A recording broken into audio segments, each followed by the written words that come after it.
continue to grind. Two shot. Let's get it. Mama said there'll be days just like this.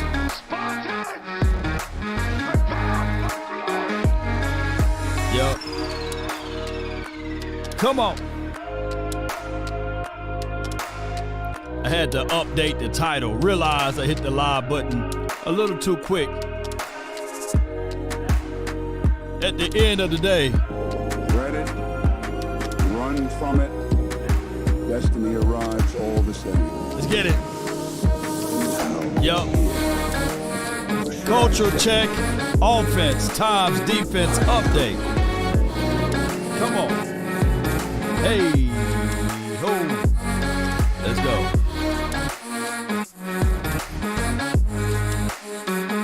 What more do you want from me?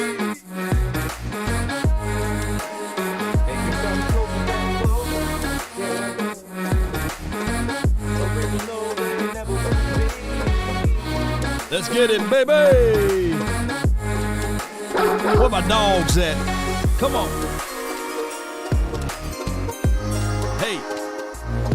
Ho. Come on. Yeah, on paper, they're a better team. They have all the assets and resources that we don't. But let us get on the line, boy, and see if that factors in. I guarantee you it won't. Wow. You ain't lying.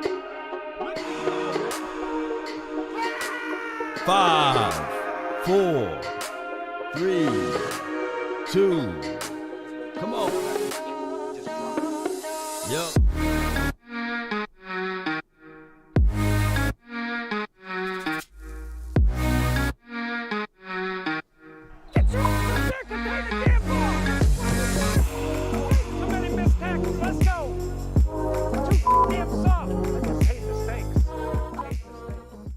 What's good with y'all? Appreciate everybody for jumping in. The name is Law Nation, and I thank everybody. I had to restart and re-jump and regroup, so I appreciate all of you guys for your patience here.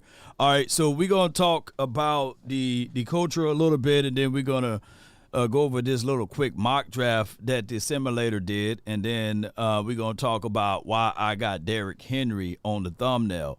And all of this is going to be a situation whereas we can sit back and understand, right? Everyone have a different opinion of this. You know, my mind is not to change yours, right? My mind is to just say what's on my mind. And if you don't like what I'm saying over here, You must be out of your goddamn mind. you must be out of your mind. Come on with it. Come on with it. Are you not entertained? All right, appreciate everybody, man, and thank everybody that's on the YouTube and Facebook, as well as we are live on the Twitter, not the Twitter, but the Twitch app as well. Appreciate everybody. Thank you, Kelly Price. Appreciate you, Bruce Mitchell. Shout out to you, press, man. Thank you for jumping in. And as well as Pose. What's up with you? And Cowboys fan 95. You know, he's live over here. And I appreciate everybody for all that you guys do. All right, so with that being said, hit the like, share this content, and subscribe if you haven't already. Those are the orders of the laws of this content creation page or what have you. All right, so first and foremost, man, when you hear the safe room, you already know where we're about to go. We're about to go into deep thoughts over here. Come on, baby. Come on, baby. Come on with it. Come on with it. Been waiting all morning to see your reaction to those words from the great Emmitt Smith. Emmitt Smith is preaching that gospel. He was preaching that gospel right there because I feel like so much of what, all those guys that play with that star is from what Emmitt Smith and those guys did during that time. Because there's so many benefits that come with playing with the star on your helmet. Are you willing to sacrifice and put in the work to really get the things that you want, that you really want? That's what Emmitt Smith, Michael Irvin, Troy Aikman, all those guys that played in that dynasty in the 90s, they put in the work. And now all these guys are reaping the benefits of what those guys did over 2 decades ago. The Dallas Cowboys today hasn't done a doggone thing to deserve what they got going for them right now. Yeah, we talk about them all the time because they are the Dallas Cowboys. Yeah. They haven't won anything. They haven't been to a championship game. Literally, they are 5-13 since the last time they won a Super Bowl back in 1995. I was graduating high school in 1995, and these guys are still benefiting from what the triplets and all those guys did back then. They got some soul searching to do. That's why, we got a topic about Mike Zimmer. Yeah. It doesn't matter. Hiring Mike Zimmer is not going to move the needle because this thing is institutional when we talk about the Dallas Cowboys. Two things can be true. And when y'all saw the picture of the remoras that's on the shark, you see, the shark is one by itself. It's a predator. It is a nasty, furious, ferocious, got all of the things that you want under the sea.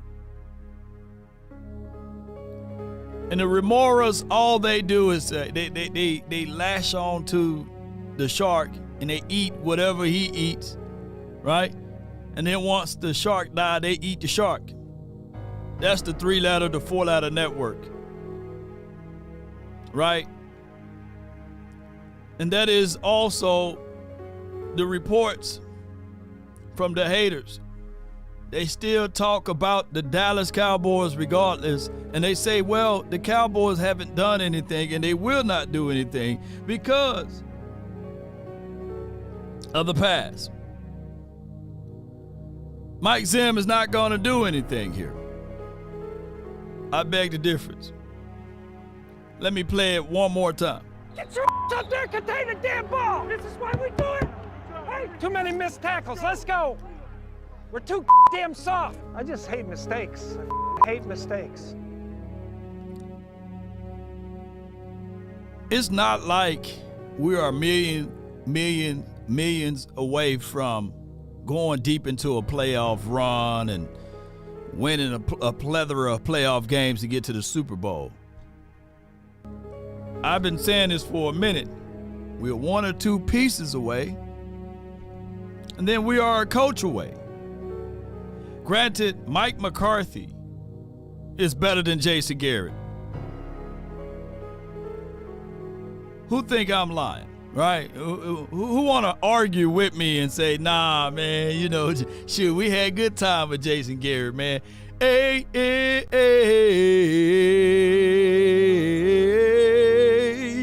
Come on, man, we 8-8 boys. Come on, man. We them boys, baby. Nah. That's not the case, nor the scenario, ladies and gentlemen.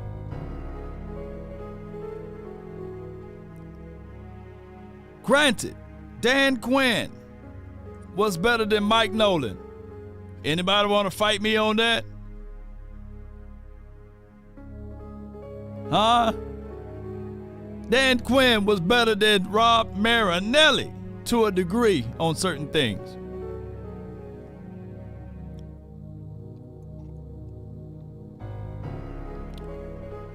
So with that being said, ladies and gentlemen, boys and girls around the globe, it's necessary. It's necessary to not listen to the outside noise. Because what the remoras want to do is, if you ever notice what a remora is a leash, it's a parasite. Pick one, right? They can't get their own, so they rather jump on the biggest of the biggest hosts. Leeches.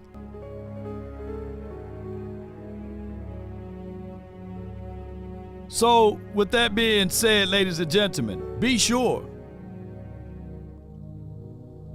to not fall into the traps. But this is why I want to bring up the fact about how this can help us out by bringing in a run game to help out the defense. I'm going to pull this excerpt up right quick. Bear with me while I find it. Appreciate y'all so much. One love to y'all. All right, so it says from here, Cowboys running backs were 28th in touchdown percentages on carries inside the 5-yard line last season. They could use a burly short yardage specialist of some sorts, right? Maybe a veteran. Take a minimum 1-year deal. Maybe someone back in the days of Ohio State, baby. Maybe you can bring in Zeke back, right? But I'm thinking that this guy's spitballing, right? He's bringing out some more and more people of what you can do far as a reason, right? You can talk about Zeke, bringing him back. You're going to have to pay the league and him or what have you, however that split is going, $6 million anyhow, right? You can entertain the Saquon Barkley situation. I think that Saquon is still young. He's 25, 26. Him and Tony Pollard the same age. Or you can, look at Derrick Henry, who had 12 touchdowns last season. A horrid offensive line last season. We don't even know who the quarterback was for the Titans. They had 2 of them, 3 of them. I don't know. Y'all let me know who the quarterback was, right? And, of course, they had DeAndre Hopkins, but, I don't think that he played majority of the year last year. He could have. I didn't follow the Titans that closely. But we did watch a few games, especially in the run game situation. And I remember and I recall even DeAndre Hopkins going back and forth with that quarterback there, right? But we do know the total body of work with Derrick Henry. He lives right here in Dallas. They got him down, as the open market would say, $4.3 million. Give or take. Maybe he can take a deal for $3 million to stay here. Maybe he'll take a deal for 4.3 right on the head to stay here. I need to know. I want to know y'all thoughts on that. Josh Jacobs, he's going to be looking for a payday. This will be his first big payday. This is what I'm looking at it from this aspect of it. I like Josh Jacobs.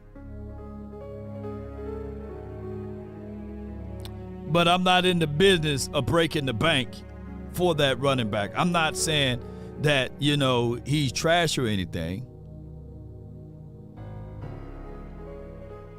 But I'm looking at it from this part of it, and I like what my guy Paul says. Draft a running back. I'm not in the business of having just the running back that we draft to put that silver and blue on the star on the side of his helmet. We got Deuce Vaughn, too, here. I forgot about him. But what I am in the business of is getting a veteran running back to pair up with either the guy that you drafted in this draft or to pair up with 2. You can go. There's no rule that say, hey, you can only pick up 1 running back in the free agency, right? You can pick up 2.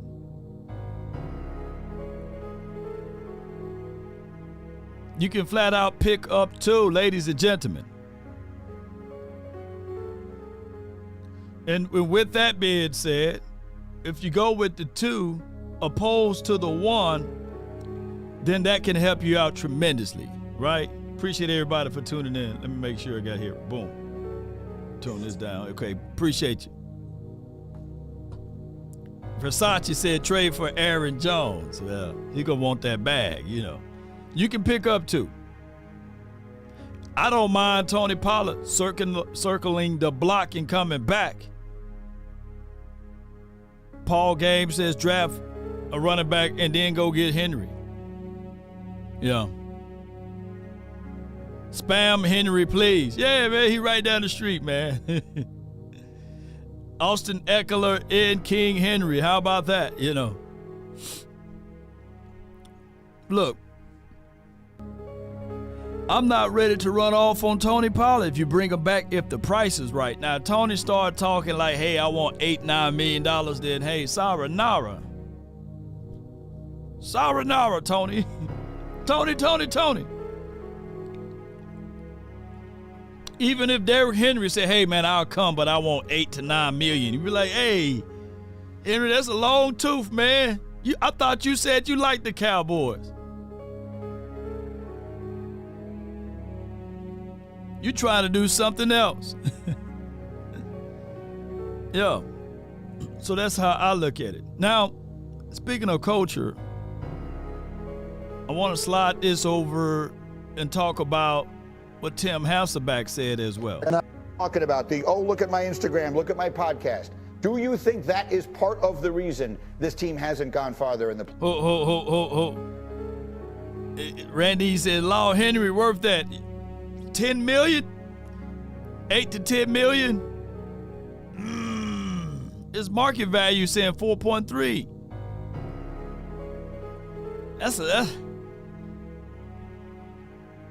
I get it. I get what you said, though, bro. No. I like Derrick Henry, but I'm trying to figure out how I can match up things with him. I think Derrick Henry, if you give him a solid offer of 5, I think he will come. I think you give Derrick Henry 5. That's what DeAndre Swift got last year, right? I think he will come. Give him 7.5. Playoffs. I think there is an element of the microscope, the scrutiny, the spotlight, whatever you want to call it, that can get to certain guys. I would just say this, Emmett's, kind of talking about that, but I really don't know that it's necessarily directed at CD or Micah or Dak Prescott for that matter. Remember, a team's not made up of just 3 guys. It's maybe the other guys that are on the team that they think they are celebrities and they haven't had a 100-catch season like, CeeDee Lamb has. They haven't, been one of the best and most dominant defensive players like Micah Parsons has been. They haven't been, superstar quarterback the way Dak Prescott has been. And so, I do think in some ways, Emmett saying it doesn't mean that it's directly related to Dallas's star players. Mm-hmm. I think a lot of it could also be directed at the other guys on the football team that think they're stars that they haven't really played well. So I do believe that there's an element of, look, because you're not winning, we're going to focus on some of the stuff that's going on at every other team, including. I get what Hasselbeck's saying, but, man, let's be real, man. It's not like everybody got a podcast. It's only one person got a podcast that's on this team. We know what Emmett is saying, right? All right, and there's nothing wrong with what he said in the tone of how he said it and the time that he said it, right? And there shouldn't be no bad blood amongst the others about this. There's literally a video out there that Drew Pearson snatching the 88 off of Michael Irvin, right? And said, let me wear this, you know what I'm saying? Give me my shirt, you know what I'm saying? Every tub must sit on its own bottom. I get what Emmett is saying from that degree. But we all benefit from good parents. We all benefit for those who have good parents. We all benefit from good situations. And that shouldn't be a knock at them. But what the Cowboys just got to understand that those who are playing for this team is going all the way back to Peter Parker and what his uncle told him. With great power comes great what? Responsibilities. We can't do the things that the Bills are doing. We can't do the things that Pittsburgh Steelers are doing, New England Patriots. We get viewed a different way. That's just how it is. We just got to move different. Unfortunately.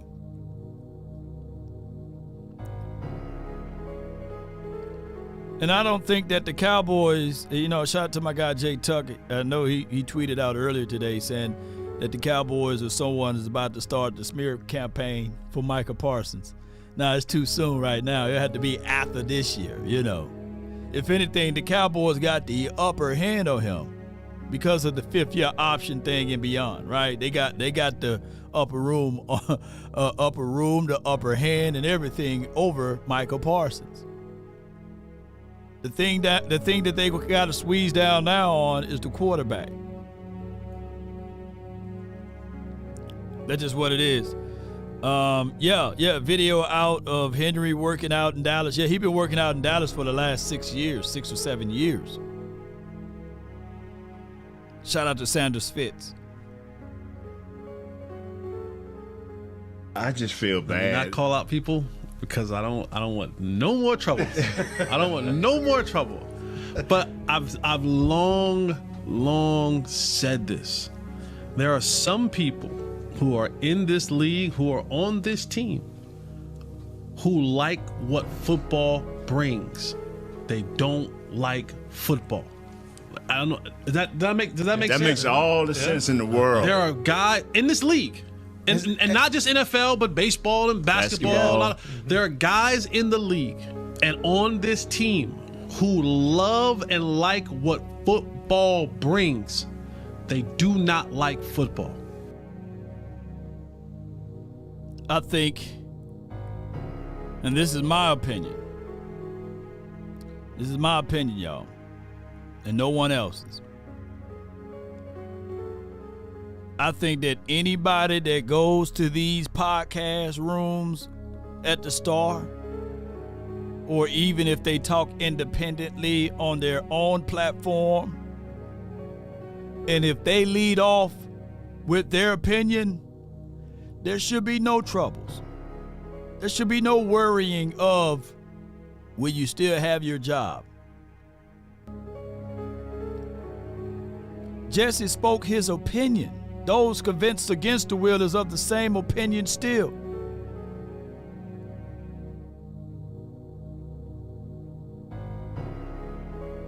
I get it. We live in a sensitive nation right now, right? But if somebody want to argue with me and say, hey, the room law is red, and I'm saying it's blue, I don't have to go back and forth with you, right? But if there's a little truth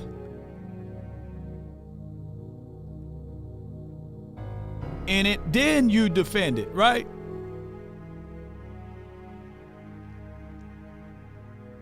Man, Lawbeard ain't real, it's fake.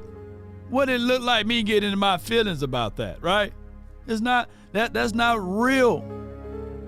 That's not real from you, right? Because I know it's real.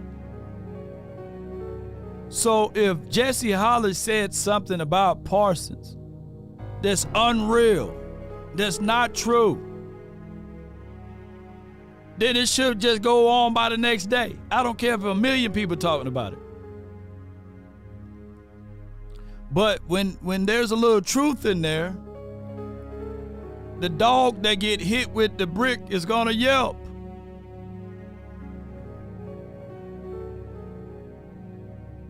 I hope that makes sense. I hope that you pick up what I'm putting down, but that's where I'm at with some of these guys. They love what the game brings. They do not like the game. Has it always been like that?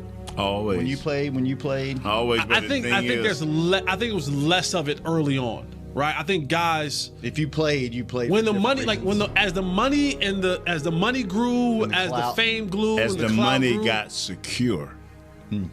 Remember when we played, you can be 50 million.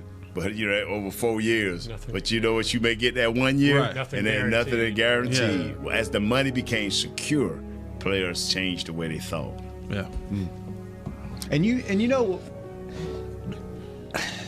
can almost tell when a guy loves football. Yeah, you know the guys that love football. Sean Lee loved football. Yeah. You never questioned, does Sean Lee Why love you had to football? go back that far? That's the first thing that came to my mind was Sean Lee, right? I think about guys that love football, right? Like Sean Lee loved football. Jason Witten loved Marion Barber. Loved football. Yeah. Right? Like these are guys that love football.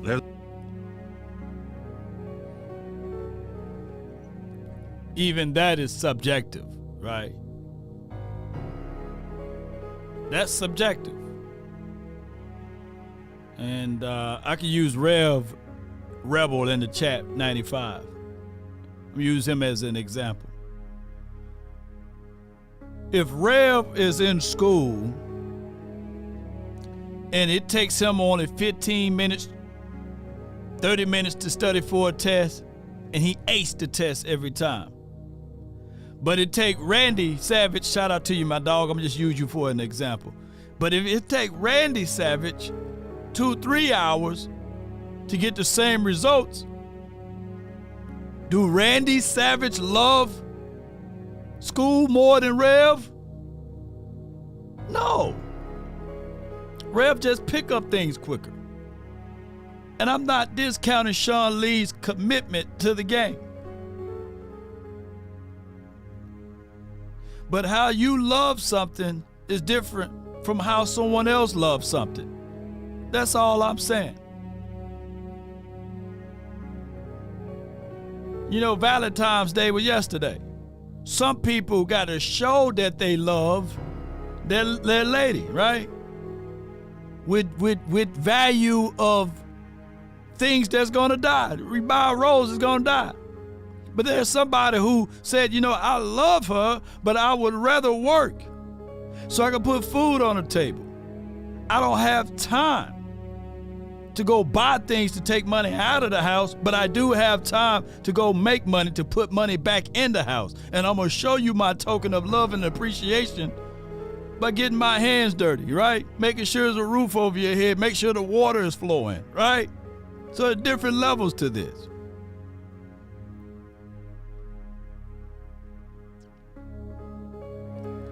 But I didn't get nothing for Valentine's Day. Baby, you're getting something all 365 with me, baby. Let me run your bath water for you. Look at that water coming out of that faucet. That's me putting in love. Come on with it. Let me fix you a dinner. I can't take you to Ruth Chris, but I can fix you something. Two different levels. Yeah. My guy Ryan said buying stuff don't mean nothing. Yeah.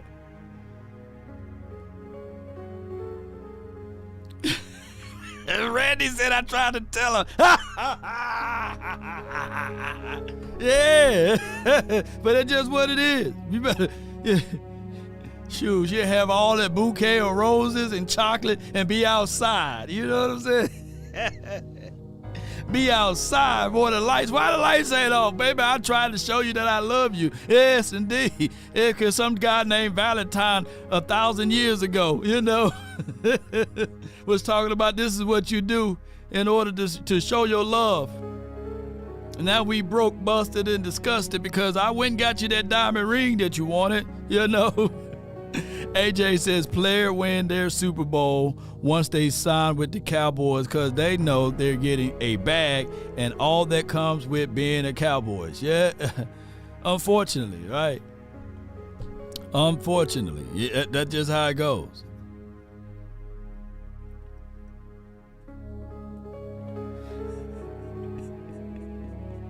Shout out to you, Wolverine. Appreciate y'all, man. Come on, man. But if y'all love Law Nation, man, why don't y'all check out Rogue Shop, too, by the way. Go to rogueshop.com. Use promo code LAW, man, and find your selections of items there. They have a ton of things like Delta 9 THC that will get you right and all of that great stuff. I got it right here. Come on over here. Show me your love by going to rogueshop.com. Use promo code LAW.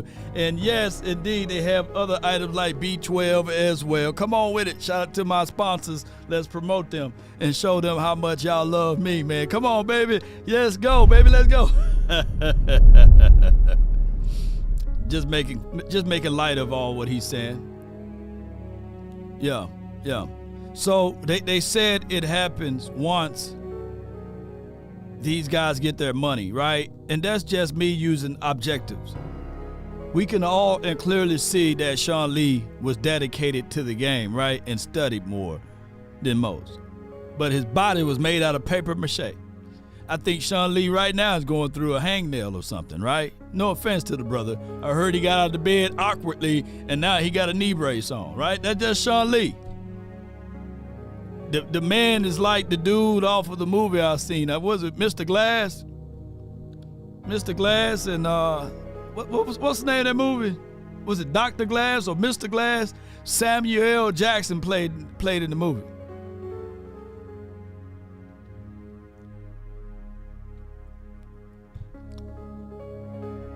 So, yeah, unbreakable. Yeah. He was breakable. You give Sean Lee, Jason Witten blood, boy, they'll put him in the Hall of Fame before he can even retire. Yes, indeed. LVE the same way. Yeah. yeah. But I appreciate y'all. So what I'm saying here in this long live stream is you can literally utilize Derrick Henry or a run game situation to help out your defense. I'm looking at it like this: defense win championships. There's another guy that's considered a scapegoat right now, and his name is Steve Wilks. I'm looking at how we can add him to this team, because at the end of the day, I know 49er fans are looking for solutions. And they are looking for a reason on why they lost. And 9 times out of 10, when you're the last one in, you're the first one out, right? And his name is Steve Wilks. And when you start digging around, in the last 3 seasons by defensive coordinator, DeMeco Ryan from 2021 to 2022, the opposing team, they average 18.9 points a game. That ain't bad, dog. That ain't bad at all. Steve Wilks this last season, 17.5.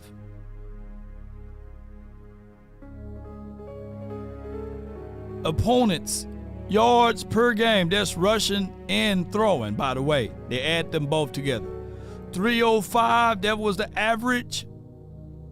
303 with Steve Wilks. Takeaway per game, 1.5 with DeMeco Ryans. Steve Wilks, 1.7. All I'm saying is, ladies and gentlemen, I'm not saying break the bank, rob Pete to pay Paul. But you can rob the free agent right now and get this guy. There's no money against the cap to go get this dude. He's a coach. He's on the free market, and his name's Steve Wilks. But Law, will he blend well with what Mike Zim is doing or what have you? I'm quite sure he want a job. Better get him before the ops get him. You better get him before the ops. That's all I'm saying. Shoot, the Eagles right now saying, God, dog, Vic Fangio, I know you long in the tooth as well, but we've seen what this dude defense did to us last year, right? His defense literally broke the Eagles. It bent us over and broke us too. Pause, if necessary.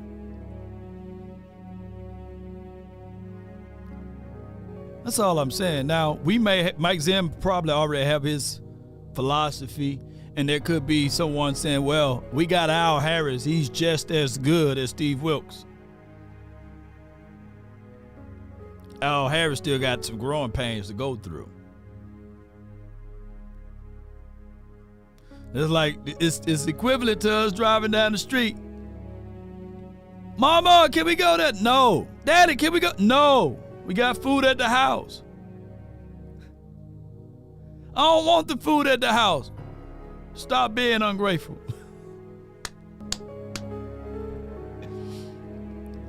Stop being selfish. Stop being bougie. You better eat them ramen noodles in the house.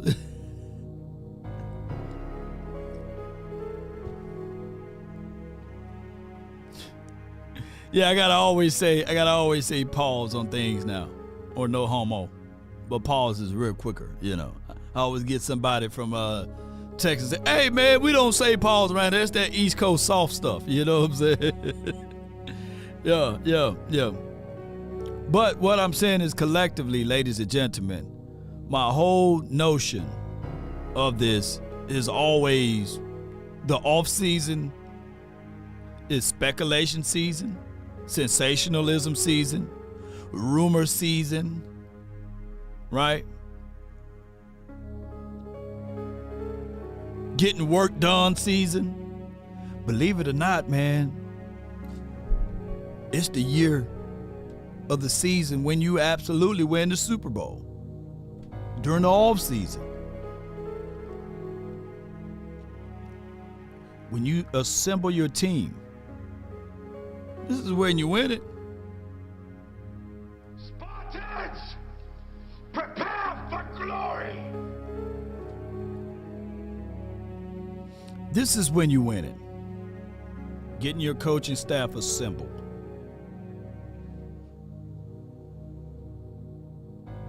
Making sure you have the right pieces in place. Action Power, you ain't lying though. But the off season is also our Cowboys championship season. Laugh out loud. Yeah, man. Now to a degree, yeah, you're right with that though. You know. And we do have the best team. The Cowboys are the most talented team in the off season, right? I get that, you know. Just to be fair. But collectively speaking, this is also the Lion season, right? There's going to be players linked to this team to boost up their resume or attention, right? Then there's going to be, look, we will be a fool. We will be a flat-out fool when a player's linked to this team and we walk out there with arrogance and say, well, I'm not going to call them until they call me.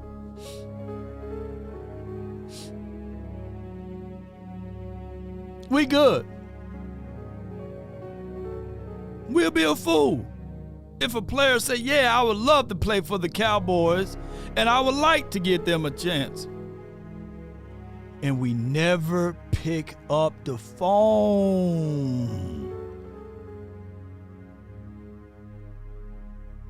Von Miller said, hey, man, I would love to be over here in Dallas. Yeah, but I'm in, you know, I think he was in Cancun or somewhere, Montego Bay. He was at some vacation. His whole family, they right down the street in DeSoto, was saying that the Cowboys just never picked up the phone. Now, granted, he did all right with the Bills the first year, and then, you know, it kind of fell off, you know, the second time. But, you know, y'all get what I'm saying. Pick up the phone. The Honey Badger said he would love to play for the boys. I'm talking about, you know, back in 2018, that Honey Badger. And they didn't want to pick up the phone. They probably never picked up the phone for Bobby Wag, TTRR. They probably didn't even pick up the phone. So when there are speculations and when there's a little rumors around it, still entertain it just a little bit, Jerry. John Stephen Jones. Fans. Because y'all fans, y'all would do it so quickly.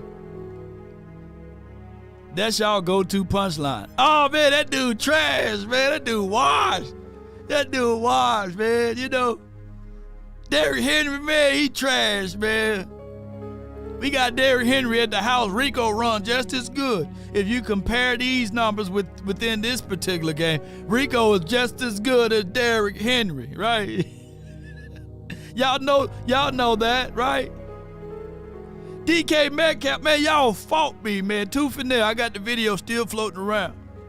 I mean, we can go take a look at DK Metcalf. No, man, we got Michael Gallup, man. Just give him enough time, man. His knee gonna be all right. Head, shoulders, knees and toes. Knees and toes, they gonna be all right. Shout out to you, Umbrella. Appreciate you. They call everybody I'll be throwing spitballing that. You know, I put up, now I get it. It was rumor mill, right? L'Jarius Sneed. Oh, man, he's getting burned over there at Kansas City Chiefs, man. He only got the ring because of Pat Mahomes, by the way, you know. But he ain't nobody. Sneed, come on, man. Come on, we don't need him. I get it, right?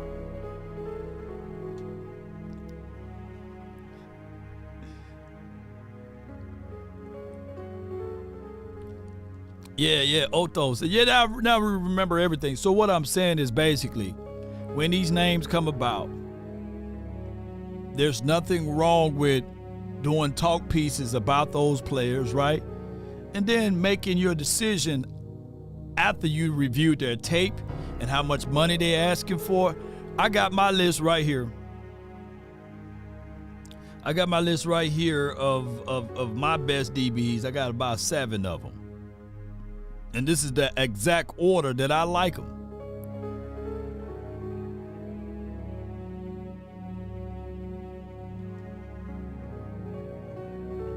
Let me know if y'all can see that list.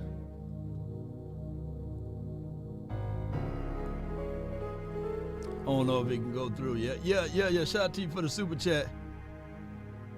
You having an unnatural allegiance to losers is not like you. That Cat Williams something else, man. That Cat Williams, man. Shout out to Monique, too. She's something else, too. That's my list right here. I should have put them in order, you know. Yeah. That's my list right there. I know when you... I got Jalen Johnson, Steve Nelson, Kenny Moore. Shout out to him, the second. Stephon Gilmore, Sneed, Cheeto Awuzie, Kendall Fuller. Oh, that's my list right there.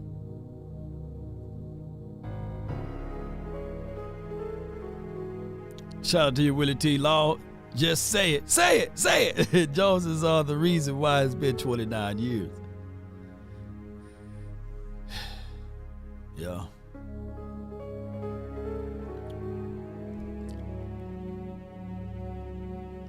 Yeah. Big Benny flea markets. Yeah.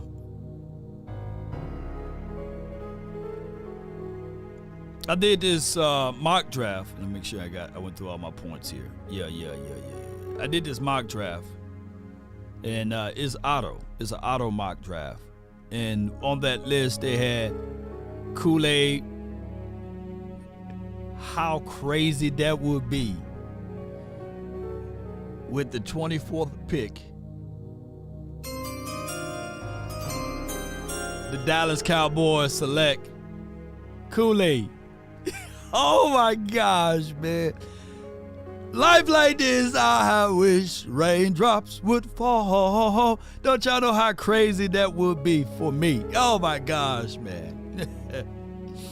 I would have him a jersey and everything with a Kool-Aid picture and everything. Kool-Aid McKinstry. Oh my goodness, man. that will be the somebody right now, man, is punching in the air like, no way, Lord, no way.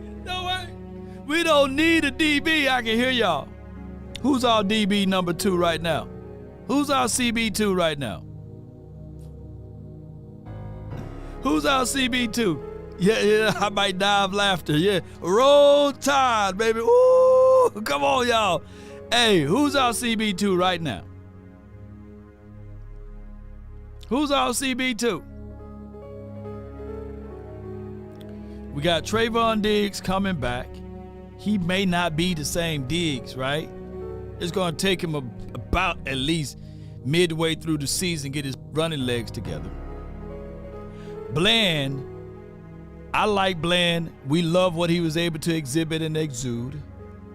But there's still going to be a long journey for him if he's going to be kicked to the opposite side of the field now. When Trayvon Diggs get back, now he's going to have to go to the opposite side. He ain't going to play in Trayvon Diggs' spot again, right? It would be better for us to move Bland back down inside. Oh, my goodness. Because we still haven't re-signed. It's Jordan Lewis, he's a free agent, right? You haven't re-signed J. Lou yet. That's a voided area right now. And then you need to have the ability to either entertain Stephon Gilmore, Izzy, that's a big question mark there. Nashawn Wright, shout out to him. He's a big question mark right there. So quite possibly, why rush Trayvon Diggs to come back? There's no guarantees. Bland may be kicked back to the outside.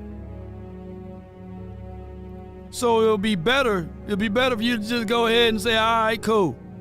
Bland, we're going to slide you down inside. Hey, Trayvon Diggs, you going to be still remain to the outside when you get back? And now we got some Kool-Aid guy. You know what I'm saying? We got Kool-Aid. We got Kool-Aid, y'all. Or Kool-Aid can play multiple spots too. Just putting that out there. But then you have Jonathan Brooks, who's your halfback in the second round. Where my Hook'em fans at? Who do y'all have as a comp of Jonathan Brooks? Wanye, he's coming back. Yeah, Wanye. I think Wanye's still under contract, I believe. Yeah, he's not a free agent.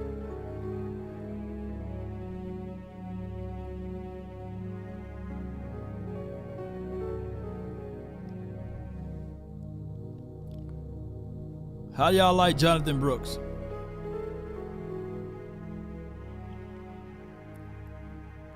And you pair Jonathan Brooks up with, let's say, dare I say, Derrick Henry. Woo-wee!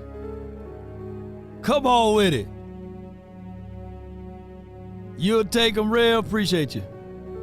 TTRR 23. He'll take him. And then you have Peyton Wilson.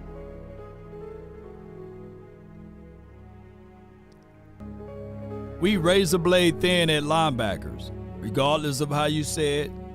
This offseason, we're going to have to dance around in free agency.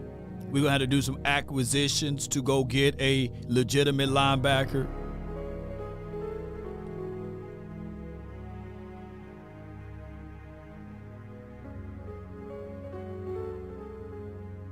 All right, and then you have Zach Zenter. I mean, at this point, we need help down inside with guard. JD says we need a wide receiver or an offensive lineman.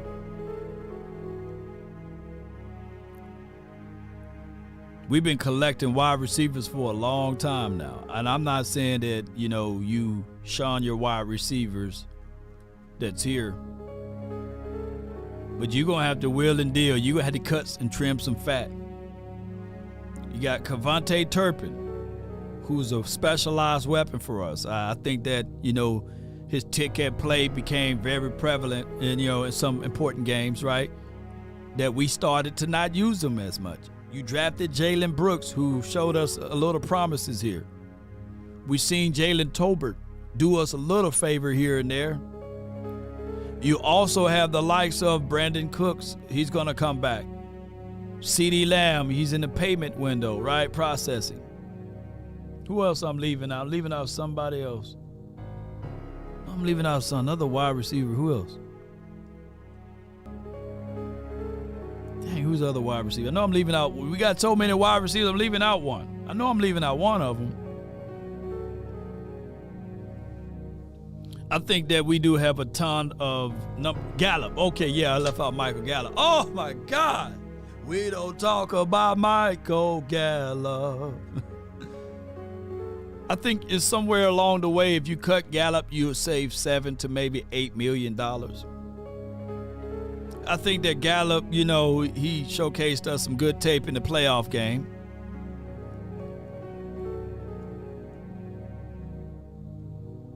But to me,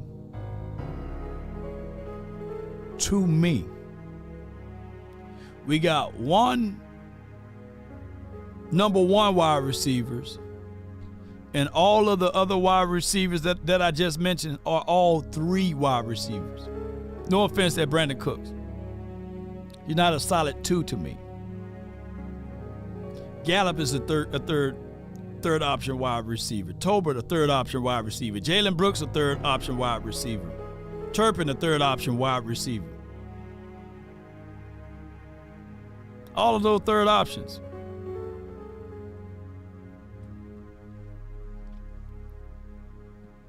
Go get you a true. Look, my mindset would be not even go get you a true number two. When you can find you a true number one somewhere out there. There's another number one somewhere out there.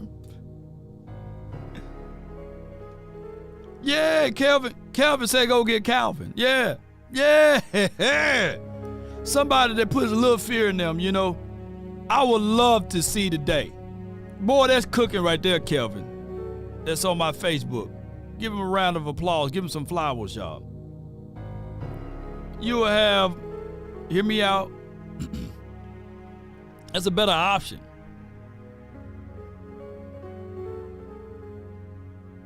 That's a better option. Lamb, Calvin Ridley, and then Brandon Cooks. Yeah, that's a better option. Or Jalen Tolbert, throw him into the mix. Yeah. Hey, our boy said, let's go get Justin Jefferson. And there's only one quarterback. Damn, it just hit me though.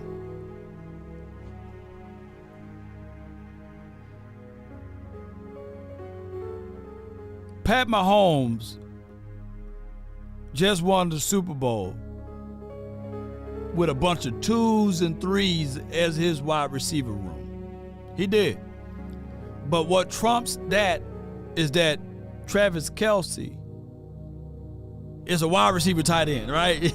He's a true number one. But he had a bunch of 2s and 3s. That's only Pat Mahomes can do that. But the person who did something similar before Pat Mahomes was able to do that, his name was Tom Brady. He had a bunch of 2s and 3s, right? And the year he had him a true number one, they went undefeated and then got kicked and beat down by Eli Manning, right? Scheme, so that lets you know scheme matters. And tight end play is a hell of a good thing to have, right? Because we can all argue that Gronkowski was there. I don't think that Tom would have been able to do those type of things without a Gronkowski in them, you know.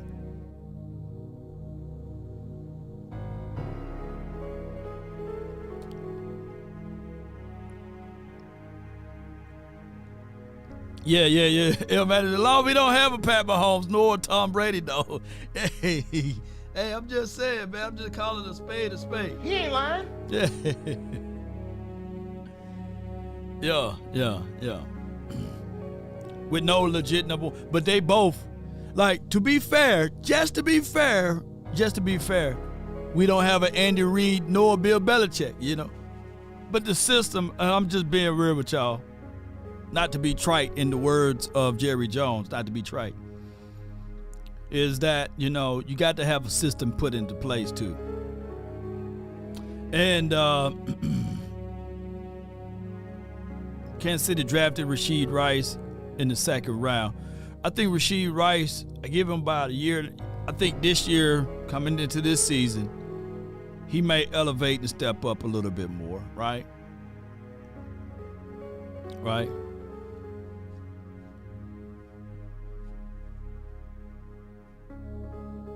Yeah, Randy Gregory had, not Randy Gregory, but Randy Moss. You got to put the whole name in there. Baby, Tyler says he had 23 touchdowns that season. Yep.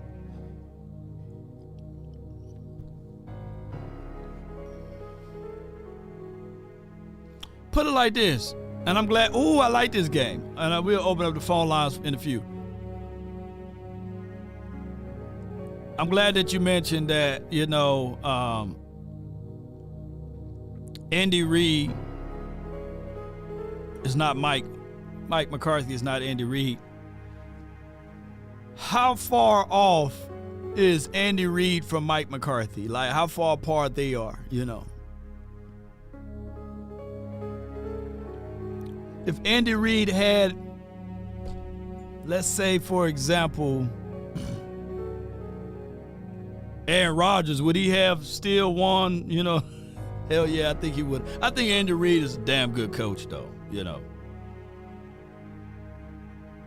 In shorts of saying anything. Ed Rose says light years apart from each other. As far as from east to west. Jeez. Peaks and valleys. Okay, God, y'all stop it. Stop. I think what accelerated Andy Reid was these small little things. Because I don't think it's light years apart from one another. I think that they went into the deepest of the bags. They got them a defensive coordinator, right? And he stuck with them. Spagnuolo is not out there during the playoffs looking for jobs. He know that's his role, that's his spot. How many interviews did Spagnuolo had? And we ain't talking about Mickey. How many interviews did he had during these playoffs? He was locked in. He was thinking about, hey, how can he get his defense to beat out X, Y, and Z? And what was the knock of Andy Reid was adjustments, man. Remember, he got fired in the Eagles land. They let him go. they had got somebody to really reel him back. Now, granted, let's be real. It wouldn't hurt to have a Pat Mahomes. It wouldn't hurt. It wouldn't hurt to have a Pat Mahomes. But Andy Reid was pretty solid before Pat Mahomes got there, though.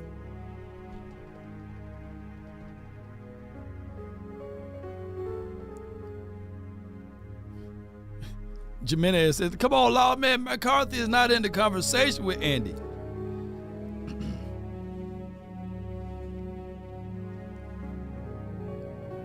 I get y'all on that. You know, I'll get y'all on that. Here we go, Law. Don't do it, Law. We haven't even made it to the NFC Championship game under McCarthy. Due to the set of circumstances, man, who have more freedom? Andy Reid in Kansas City or Mike McCarthy here in Dallas? That's a rabbit hole I'm trying to get out of, but I'm just trying to tell y'all, man. Kansas City Chiefs, they don't meddle around with him, man. They let him do what he need to do.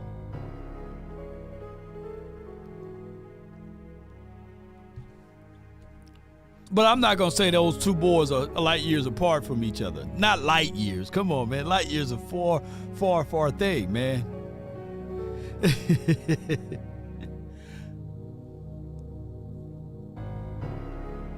I'm not finna say this, though, because it's going to be... I'm not finna say this, though. God dang, y'all. See, y'all going to make me say it, and then y'all going to have the Dak Prescott people mad at me, right? I try to give y'all fair and balanced stuff. I'm trying to give y'all fair and balanced stuff, man. But, ooh, let me turn this down. Now, y'all only hear me so y'all won't be distracted with my safe room music. And I hate to have this to roll out of my tongue, man. Because some people going to take it and they're going to run it. They might use it against me in the future.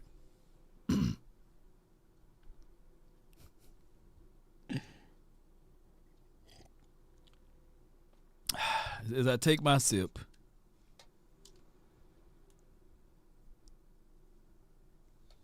Dang, man, I'm afraid to say this, boy, because it's going to hit. You're going to hit people real hard. Hear me out.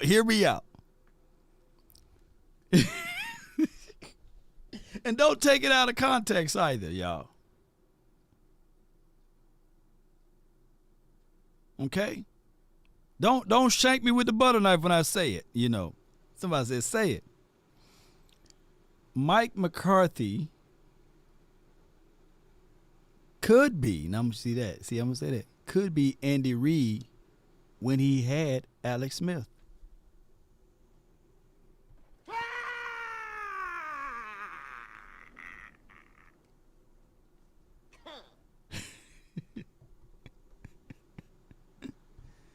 What were they going? Were they going like 11-5, 11-5, 10-6? Were they kept winning? Where they kept winning and they just couldn't get over the hump? You know, come on, somebody's shaking me right now. Yeah. Well, what I'm saying is that there are known knowns and that there are known unknowns, but there's also unknown unknowns. Things we don't know that we don't know. And what I'm saying is, y'all don't y'all do me. I love y'all. I know y'all love me too. But don't y'all sit back and say, well, Law said that Dak Prescott is Alex Smith. And Dak is Alex Smith to Mike McCarthy's Andy Reid, whatever that goes. You know what I'm saying? Well, what I'm saying is that there are known unknowns, but there's also unknown unknowns. Don't get mad at me, Luna. Good day, Law. I'm out. No, please. But y'all just hear me out, man. What I'm saying. You know, I'm not saying get rid of Dak and find you, and I'm definitely not saying that Trey Lance will be the Pat Mahomes to Andy Reid's, you know what I'm saying, Mike McCarthy, however that world works, you know. Now that's the funniest thing, right? Come on, man. So here's my thoughts on this. I truly believe if this union can work. Like, I don't think that when we get to the playoffs, because we going to the playoff, God dog it. We going to the playoffs. And I think that Mike Zim, he won't be sitting there saying, hey, man, let me interview for the Vikings again. Or let me go interview for Atlanta Falcons. Let me go interview for these 5 other teams. I think that Mike Zim, he's long in the tooth. He's going to be sitting here. I think his daughter lives somewhere down here now. You know, he got a house in Dallas. Hey, he going to, you know, he's looking to cash out on his 401k or something. You know, he's going to sit back and stay here in Dallas. He don't need to be entertained with all of these other jobs, right? And I think that we're going to – I think that now this is – I hate to say this, but I think that this will be the first year that Mike McCarthy can literally go into this office without looking behind him, you know, without worry about getting shanked with the butter knife, right?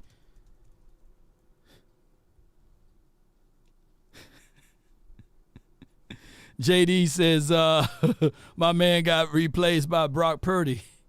Hey, man, Steve Young at one point got replaced by somebody, right?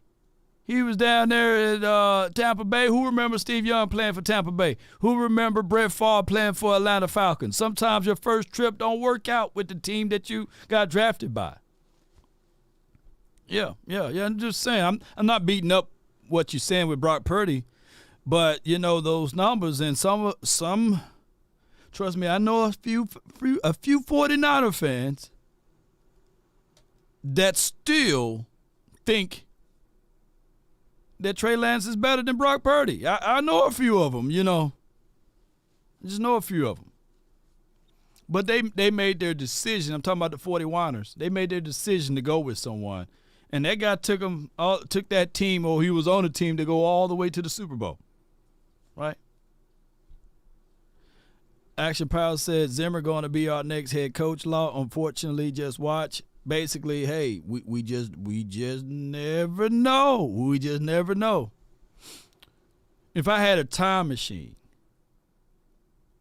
and we went back to September of last year, 2023, after week 1, everybody would say, hey, Dan Quinn is the new head coach of the Cowboys. When Mike McCarthy finished out to the end of this year and this offense still looked the same, Mike McCarthy gone. And then if I had a time machine to go all the way back to 2021, week 2, week 3-ish, people were saying, hey, why we even need Mike McCarthy? Look at what Kellen Moore is doing. They gave him a new nickname, Killing Moore. You know, he's killing it, baby, Killing Moore. People were ready to move on from Mike McCarthy year 2021. And then if I go all the way back to 2020, just listen to me, what I said around week 5, week 6 in 2020. Get rid of Mike, man. I don't like Mike. You know, y'all who remember that? I'm old enough to remember what I said. I was out on Mike in year 2020.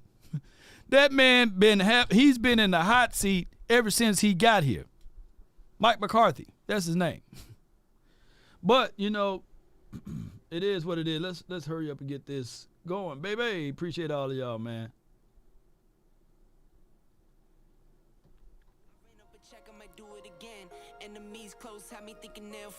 Killing More off of y'all remember that. Took so many years, I'm just waiting for the wins. I'm in debt to no one but the one who took my sins. I do it for real, it's no reason to pretend. If I do it once, I do it again. Add it up, bankroll, euro, peso, add it up. I'm just doing me, everything is on me. Oh, you matter what? Add it up. You are the only participant in the conference. All participants are muted. The hotline is brought to you by Prize Picks. The phone number is in the box here. 657-390-7391 is the hotline for your mind. Baby, appreciate everybody. And it's brought to you by Prize Picks. And as soon as I can figure out a way to turn my fire off, ain't nobody delivering no fire right now. Yeah, come on. Get on in here, y'all. There you go. I done doubled up on the workload. I think I fell in love with the bankroll. Pray up, get money, then we lay low. Mike, you're live, man. How many mics we have on this planet, man? Come on, Mike. Talk to me, man. You talking about 831, Mike? Yeah, 831, man. You live in 49ers land, man. Talk to me, Mike. Right on, Law. Let me turn off my volume on the TV. No doubt, no doubt. All right. Yeah, I just wanted to say that, first off, when I'm on, when you see Cali Cowboy, that's me, and I apologize for that off-the-cuff thing I led you into the other day on your show where I had to say pause. So I know I caught you off guard with that one, my man, and I'm sorry. No doubt, man. All right, I'm adjusting my mics. They saying that I blew half of everybody's ears off. Now we can have this conversation. So what you got for today's show?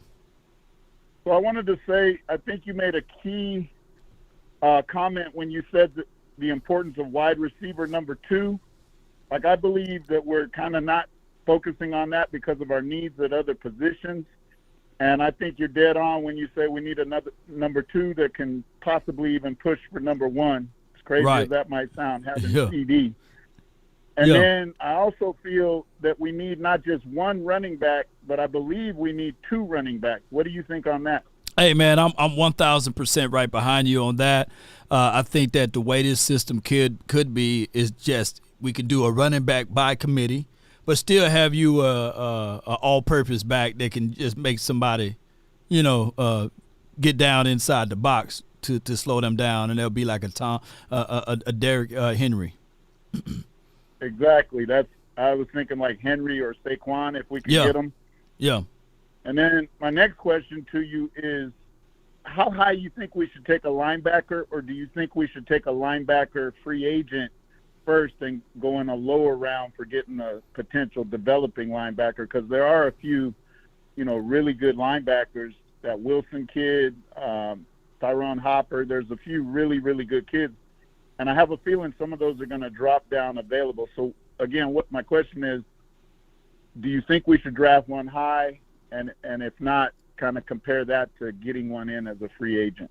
I look at it this way: linebackers and running backs go into the free agency first, and then scoop around into the draft, because those 2 positions, it's an easy plug and play, but then again, it's an easy spot to miss on too. So go ahead and make sure you secure that with the aspect of going into free agency, getting you a true that that you can get out of a running back, and then do the same thing for linebacker room.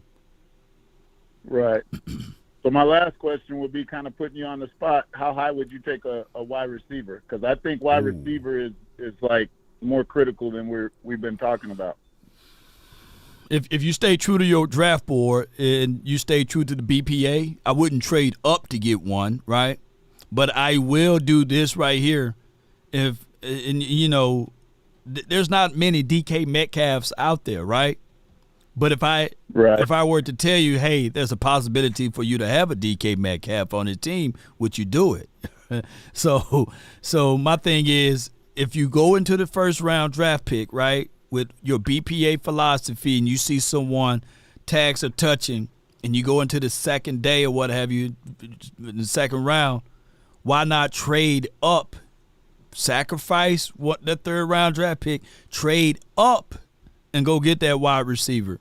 I would do it from that aspect, because you don't want, to miss out on a phenomenal guy for you. You still pick your first pick with the 24th pick, but I would move up in the second round to go get that guy that I know for sure that can be a difference maker. So that'll be the most willingness that I would do, is sacrifice that third round draft pick. But not in the first round, though. Not in the first round. No. I'm going to stand my ground in the first round. Because technically in the first round, there's about probably 12 to maybe 15 true first round draft picks. And everybody else is pretty much in the second and third round grade-ish, But tags or touching, that drop off of talent goes real quickly in the second round. Right.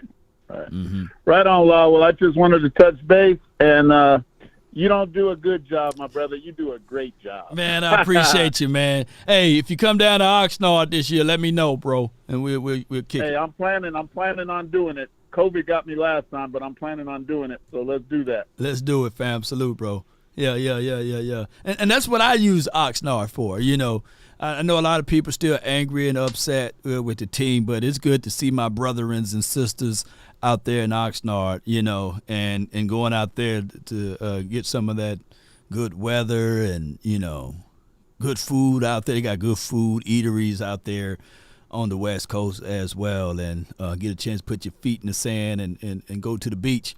And it's like a workcation for me because you guys know how it is. It's no days off, you know, no days off. This is a labor of love, and still, even if I could go there for next year to make sure that the 3-ladder, 4-ladder people are saying the right things and make sure that the beat writers are holding them accountable with the right things, right? So they won't hit you with the, in the words of Boss Cowboy Sports, wee-woo, you know. I got another mic, man, back-to-back mics, man, just like what we got with this coaching staff. But this is the reach of the Cowboys organization. One mic is in the 49ers land, right, West Coast, and this mic is on the East Coast, man. From the 716, you're live, man. Talk to me, bro. Hello, what's up, man? How you doing today, man? Man, all is well, man. I can't complain, bro. Talk to me, man. Listen, first things first. Listen, man, I think Trey Lance is better than Purdy. Everybody going to see that once you get the opportunity to play. The kid is good. My other thing is, you might not think that. Actually, you got kind of quiet. Right? Yeah, no. Because, see, it's the unknown right now. You know, he only had a spoonful of reps in his career in the NFL, and he don't have a lot of large tape in the college level. But one thing we know for sure, he had the strongest arm. He was accurate with his throws. He can throw off platform, and all off season he's been working out with Pat Mahomes' trainer, you know. And so if we can get some Bohemian Grove type of stuff and some Skull and Bones and all that Illuminati stuff to synchronize his skill set over to Trey Lance, shoot, we might can get something going, bro. You just never know. Every time I talk to you, man, I tell you, man, I'm sold on that kid, man. Lance is that dude, man. Yeah, he's good. I talked to his trainer. And he was saying that he's working on a few things as far as his techniques and his mechanics, but you know everything else is up there. He's a very cerebral guy too. He's a very cerebral guy, and you will see it. You will see it, man, in training camp this year. He gonna kick all of the quarterback's tail on the accuracy drill. But go ahead, bro. Okay, now as far as linebacker goes, I know we need linebackers to draft linebackers, but where would you put Overshawn? Would you put him at a weak side, or would you put him in like the middle? Man, by him having the ability, oh my God, I hate to use this, man, as a comp, and I'm not saying that he is, but if you look at his tape, he played safety. He was converted from a safety to a linebacker. And he played bulk of his time at linebacker. I'm not talking Marquise Bell type of stuff, but his weight and everything is kind of similar to Fred Warner. Fred Warner, he was a safety converted to a linebacker, right? And he roams the middle of the field and he come down and hit. I'm not saying that Overshawn is Fred Warner, but they have some of the similar traits that can be utilized in this game. And I think that even Overshawn at 234, 235-ish, he can play in the middle of the field. And let's not get crazy with it, because even Fred Warner, he's only like 238, 239 himself. But go ahead. All right, Law. So what you think about our wide receiver depth, man? I think we got some good young receiver that's even on the practice squad that need to be developed. So why would we draft a running back in like the second or third round when I think we got a good crop of them and the young kids that need to be, you know what I'm saying? Yeah. I'm not drafting for anybody's feelings. Iron sharpen iron, steel sharpen steel. So if the true GM steps inside and say, hey, he looks at all of the coaching staff and say, hey, my job is to replace you. And then when he speaks to the players, my job is to also replace you all, right? So that should be the mindset. I doubt it if Jerry Jones say that. But, you know, the mindset should be heading into this offseason that there's no favoritism. There's nobody, there's no sponsors in the building for y'all, so they should be looking at everybody as movable pieces. So, what do you think about the cornerback from Alabama, Kool-Aid? I think, and I need to go watch some more of his tape, but from what I was able to see, I think that he can do a lot of things for you, especially if you look at some of the Alabama cornerbacks that came out, a couple of years prior. I think that he'll bring that type of tenacity to the table. I think that he can redirect. I think his back pedal is pretty smooth. His transition is nice. His in phase, he plays in phase pretty good. I think that won't be a bad pick for us with the 24th pick, because now ultimately, instead of you going out there purchasing another cornerback with only a short stay, because Stephon Gilmore, 33 years of age, Jalen Johnson, he's going to be expensive. This would be a cheaper route, and then on top of that, you have the rights for at least 5 years with him. Okay, and that being said, would you, if you had your choice to pick the offensive lineman from Alabama and Kool-Aid, which way would you go? Oh man, you talking about Latham or the the big guy. I'm a core guy. If tags are touching, then I'm going to go with the offensive line guy. Offensive lineman, if you hit right, you got them boys for 10 years. Okay. DBs, 5-6 years maybe at max. But then it started teetering off. Maybe you can switch and transition them over to safety. But I know for sure if I hit right with this offensive line guy, I got him for 10 years, man. But BPA. Okay, last thing, what's the word in Cowboys Nation with about 13? Is there anything coming out about what they're gonna do with him? You talking about Gallup? Yeah. I haven't heard a whisper yet. Here's the thing, Gallup. If you ever meet him, man, he's a real nice guy. It is hard to find anything negative to say about him. He's a good guy on blocking downfield. He's a good off the field guy. You can go to bed good at night, not worrying about him doing anything nefarious, right? So would you bring him back for one more year? No, I wouldn't bring. I'll figure out a way to wheel and deal and shop him, man. Or I'd say, hey man, we tried our best, but we're gonna have to save some money, man, and cut you for $7 to $9 million, man, or whatever it is to free him up. But it's crazy, bro. It's an evil world we live in. Yeah, when you started talking about how nice and he's a good character, but production on the field wasn't there. That's why I asked you. But would you keep him for one more year, or would you move on from him?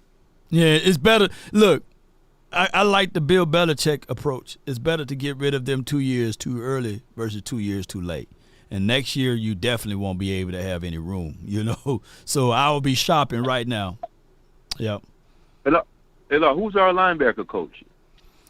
Scott McCurley for right now, but I'm quite sure all of that finna change. Oh, Zim gonna get all of that right. So Zim get to pick who he wants to work with on the defensive side of the ball? Out of speculations, I would say yes, but also out of knowing the Joneses, I would say no. So it's a yes/no answer.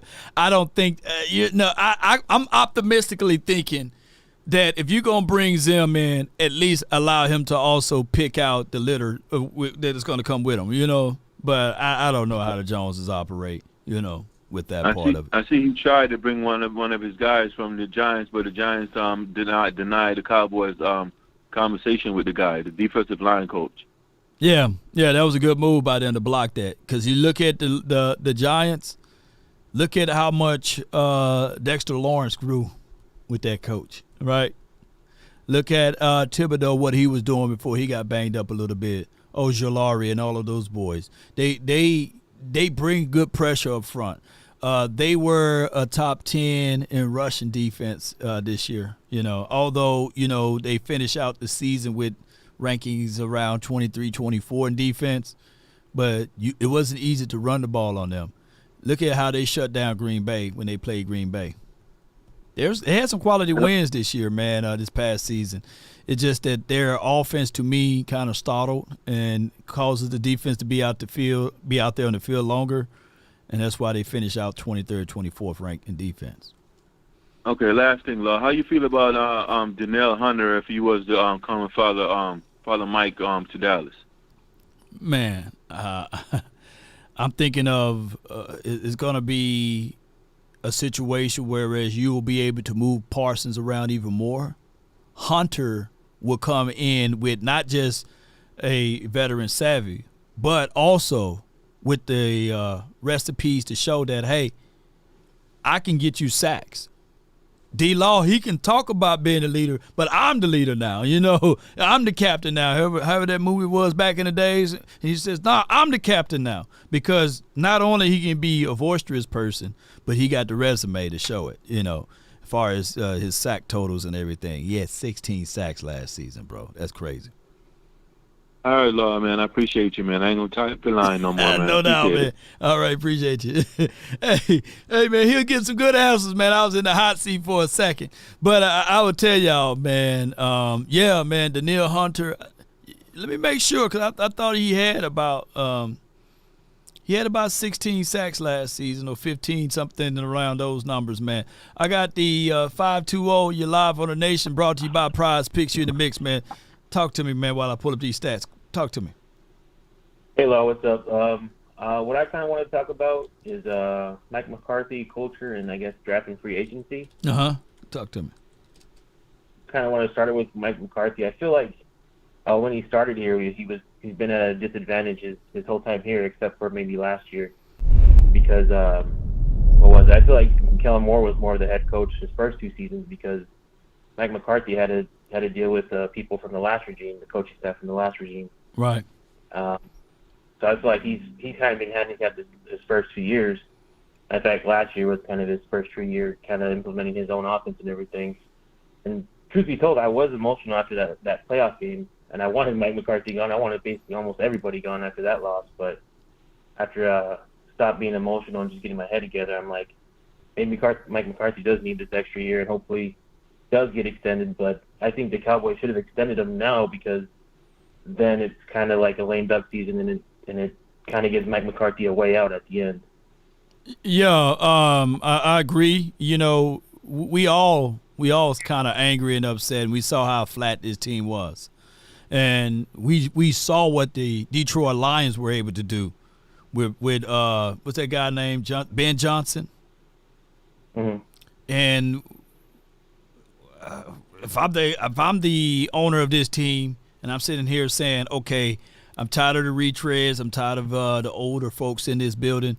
Let me just go ahead and rip the Band-Aid off, and let's shoot our shot at Ben Johnson, right? You bring him on as the head coach, and then you'll find or allow him to find you a defensive coordinator. But at that point and at that time, once everything kind of settled, I think that the Jones family looked at it and said to themselves, they be damned if they fire a person and still got to pay that person for one more year. And I know the Jones family, they don't like to lose money. So what they doing now is they're hedging their bets, and they saying, okay, Mike McCarthy, this is the last year of your contract. We're going to honor that, and we're going to put a spit handshake on it. You won't leak out things that we said, and we won't leak out things that you did. And we're going to honor our contract. And that's just what they did. And I don't think that they are really all in on Mike McCarthy just by the flow of everything. But, hey, we as fans, we just got to sit back and watch, man. We got to ride the roller coaster. True. Yeah. All righty. Well, on to the next thing I want to talk about is culture. I feel like the culture of the Cowboys is like one of being in the media and always being in the headlines first, and football second. And I think that starts with Jerry. If he's focused as much on going all in as he does with like the business side of everything and always wanted to be in the media, I feel like the Cowboys organization would be in a better place if he focused more on being a general manager and actually going all in like he says he does, instead of being all in on the business side and the media side of everything. Yeah, that's already been established. I don't think that that's going to change, especially when you are in upwards of 80. There's some people who haven't even seen 50 and 60 and 70 years of age, and they tired right now, and you can only imagine somebody in their 80s, and you're saying, okay, now they're going to change.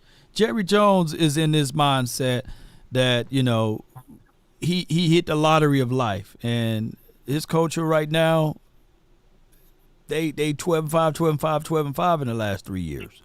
They be bringing in revenue. They're making more money than the times that they were winning the Super Bowls. So he's going to look at it from that perspective, unfortunately. And he can say, yeah, I would do anything to win the Super Bowl.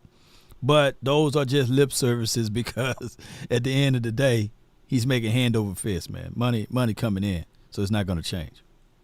Yeah, and since we can't hope for, I guess, changes on much on that end, I guess what CD and Micah said, the culture change starts now, and hopefully they can make a change on that football field culture. Hopefully they can bring it out and become better at that at least. Because I guess there's more hope for that than there is for the Joneses changing. You're right. They're going to have to – I like what one caller said a couple of days ago from the 301. He said, we got to catch lightning in the bottle, right? And hopefully, you know, we can catch lightning in the bottle with Coach Zim mixed in with Mike McCarthy, right? And these two forces come together and they birth this unique season, whereas you got one coach, both of the coaches, same thing, was out for a season, right? And now want to get back to prove themselves, although it's been 4 years now or 5 years, something like that with Mike McCarthy, however long it's been now. But you can look back at it and say, all right, let's see what Mike McCarthy can finally do once again on his own merit, and let's see what Zim can do once again on his own merit. So let's see what can happen from there. I guess I wanted to say one more thing about that culture thing, too, and Go ahead. it's going to be more about Dak and Micah. I guess Dak, I want to see more of that dog in him when he's on the field, because off the field, when he's doing his pressures, he's perfectly fine. He's good, stand-up guy. Right. But I want him to bring that dog out of him when he's on the football field and just be all in on the football field, be a different beast, you know. I guess kind of same with Micah. He calls himself a lion, but I remember on the Sounds of the Sideline, you had Sam Williams, a guy who hardly plays any snaps as much as Micah does, trying to hype Micah up when it should have been the other way around. Micah trying to hype up the whole defense and bring that energy on the field. And I feel like that's what we need from our best players on both offense and defense, bringing it out from Dak to get the whole offense hyped up and being a beast out there. And then Micah, again, on the defensive side, bringing out the beast of everybody on the defense. Most certainly. As far as that, I think Dak Prescott, he's going to be phenomenal again this year.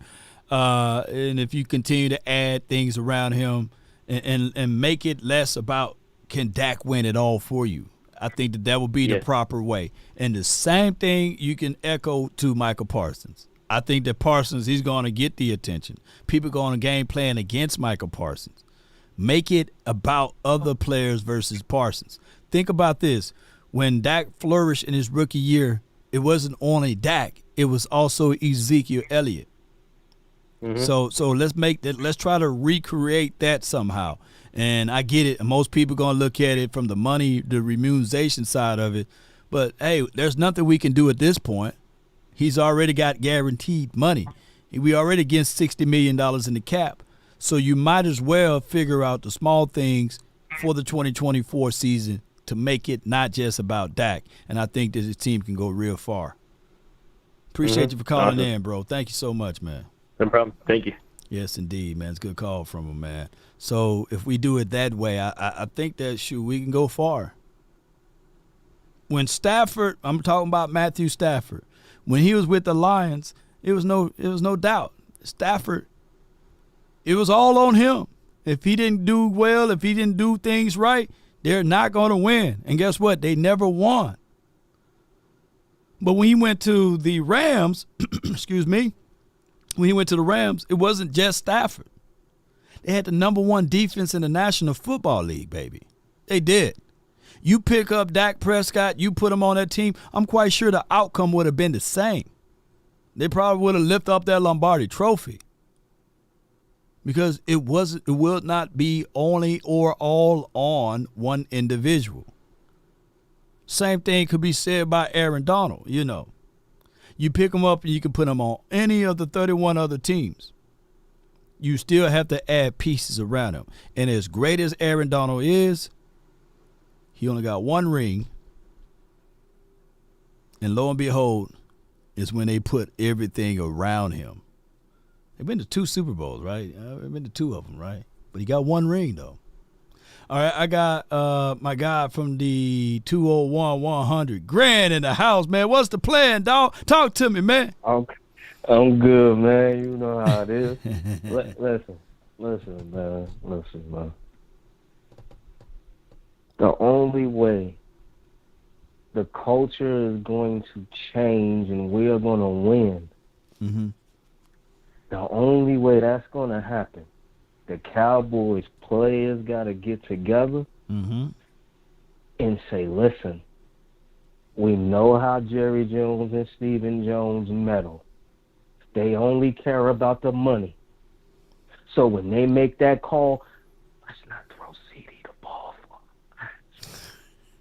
Whoever gets the other ball, whoever gets the ball, yo, that's your time to shine, son. You got to catch that ball and go. Uh-huh. You got to catch that ball and play. Because I don't care what coach we get in here.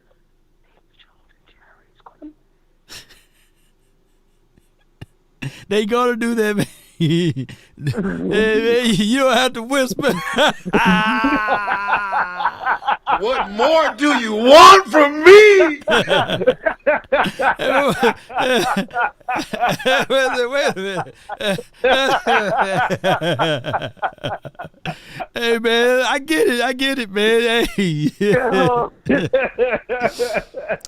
I'm saying? Man. So, you know what I mean? When they play the wee-woo games, or we paying Tony Pollard $10 million, so he got to run this ball 30 times a game and all this mess. Come on, man.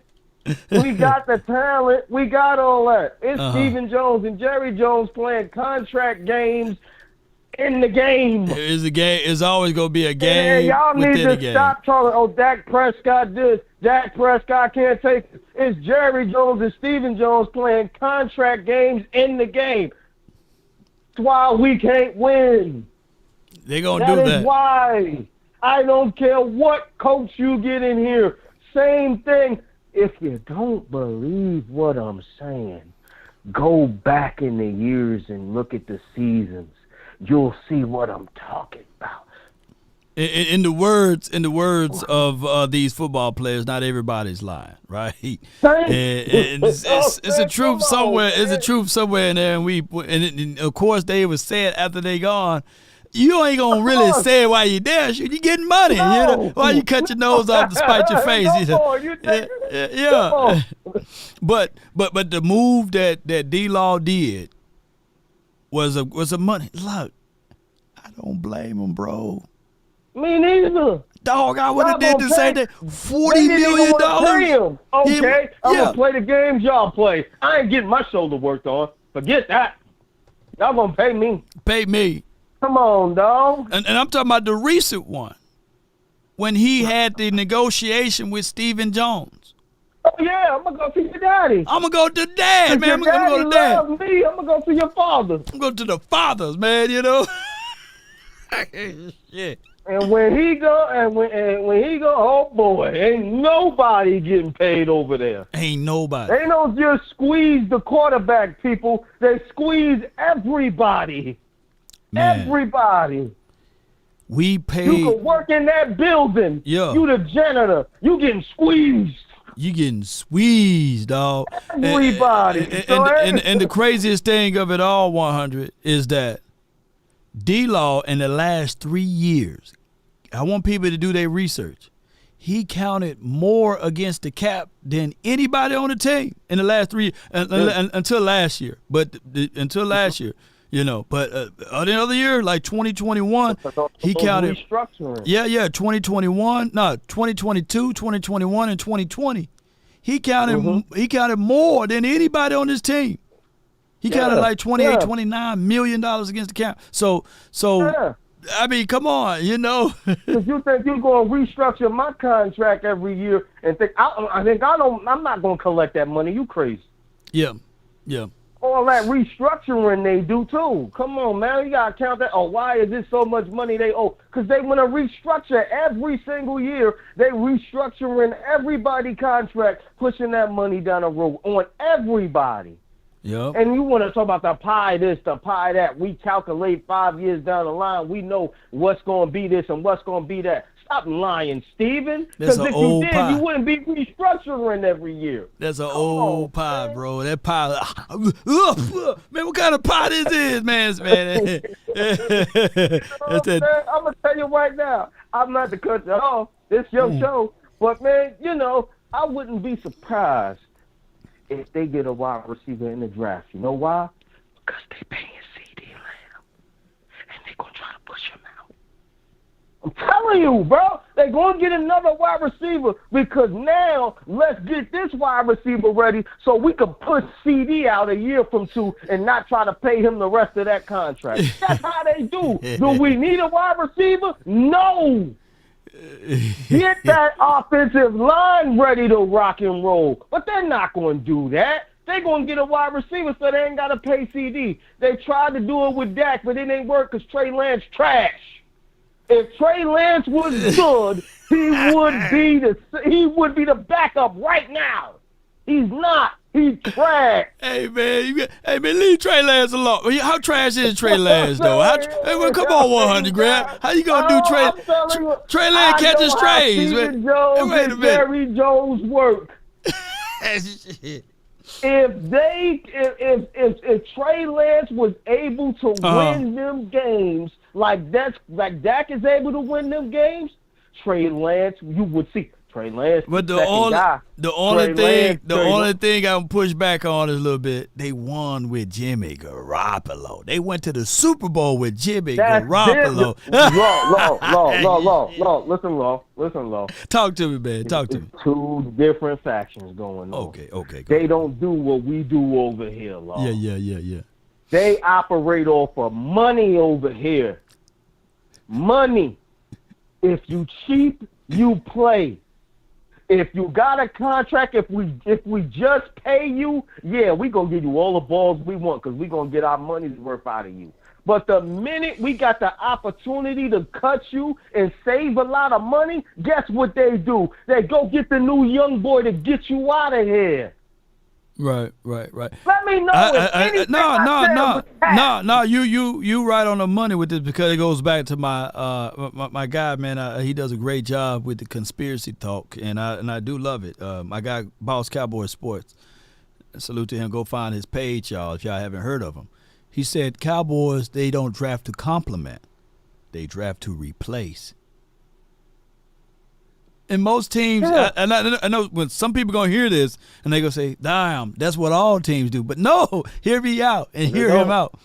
They draft to replace you. They don't draft to compliment you. So you're supposed to have this piece over here to do one thing and the other piece over there to do another. But no, they said, okay, we're going to get this guy in to replace you because he's cheaper. Hey, we drafted CD Lamb not to work with Amari Cooper. We drafted CD Lamb to replace Amari Cooper. You know what I'm saying? Because when it get down time to pay him, he ain't a homegrown guy. He's what he call a bastard. And, we going to try to get rid of. You know what I'm saying? And he's worth that money. Yeah, if Amari Cooper would have came here for $5 million, he would still be here. Yeah, but that's $20 million, $30 million. Oh, nah, we gotta let you go. But if you come here for $1 million, $2 million, $5 million, oh, you the man. You can stay as long as you want. You gonna get the favor because you here cheaply.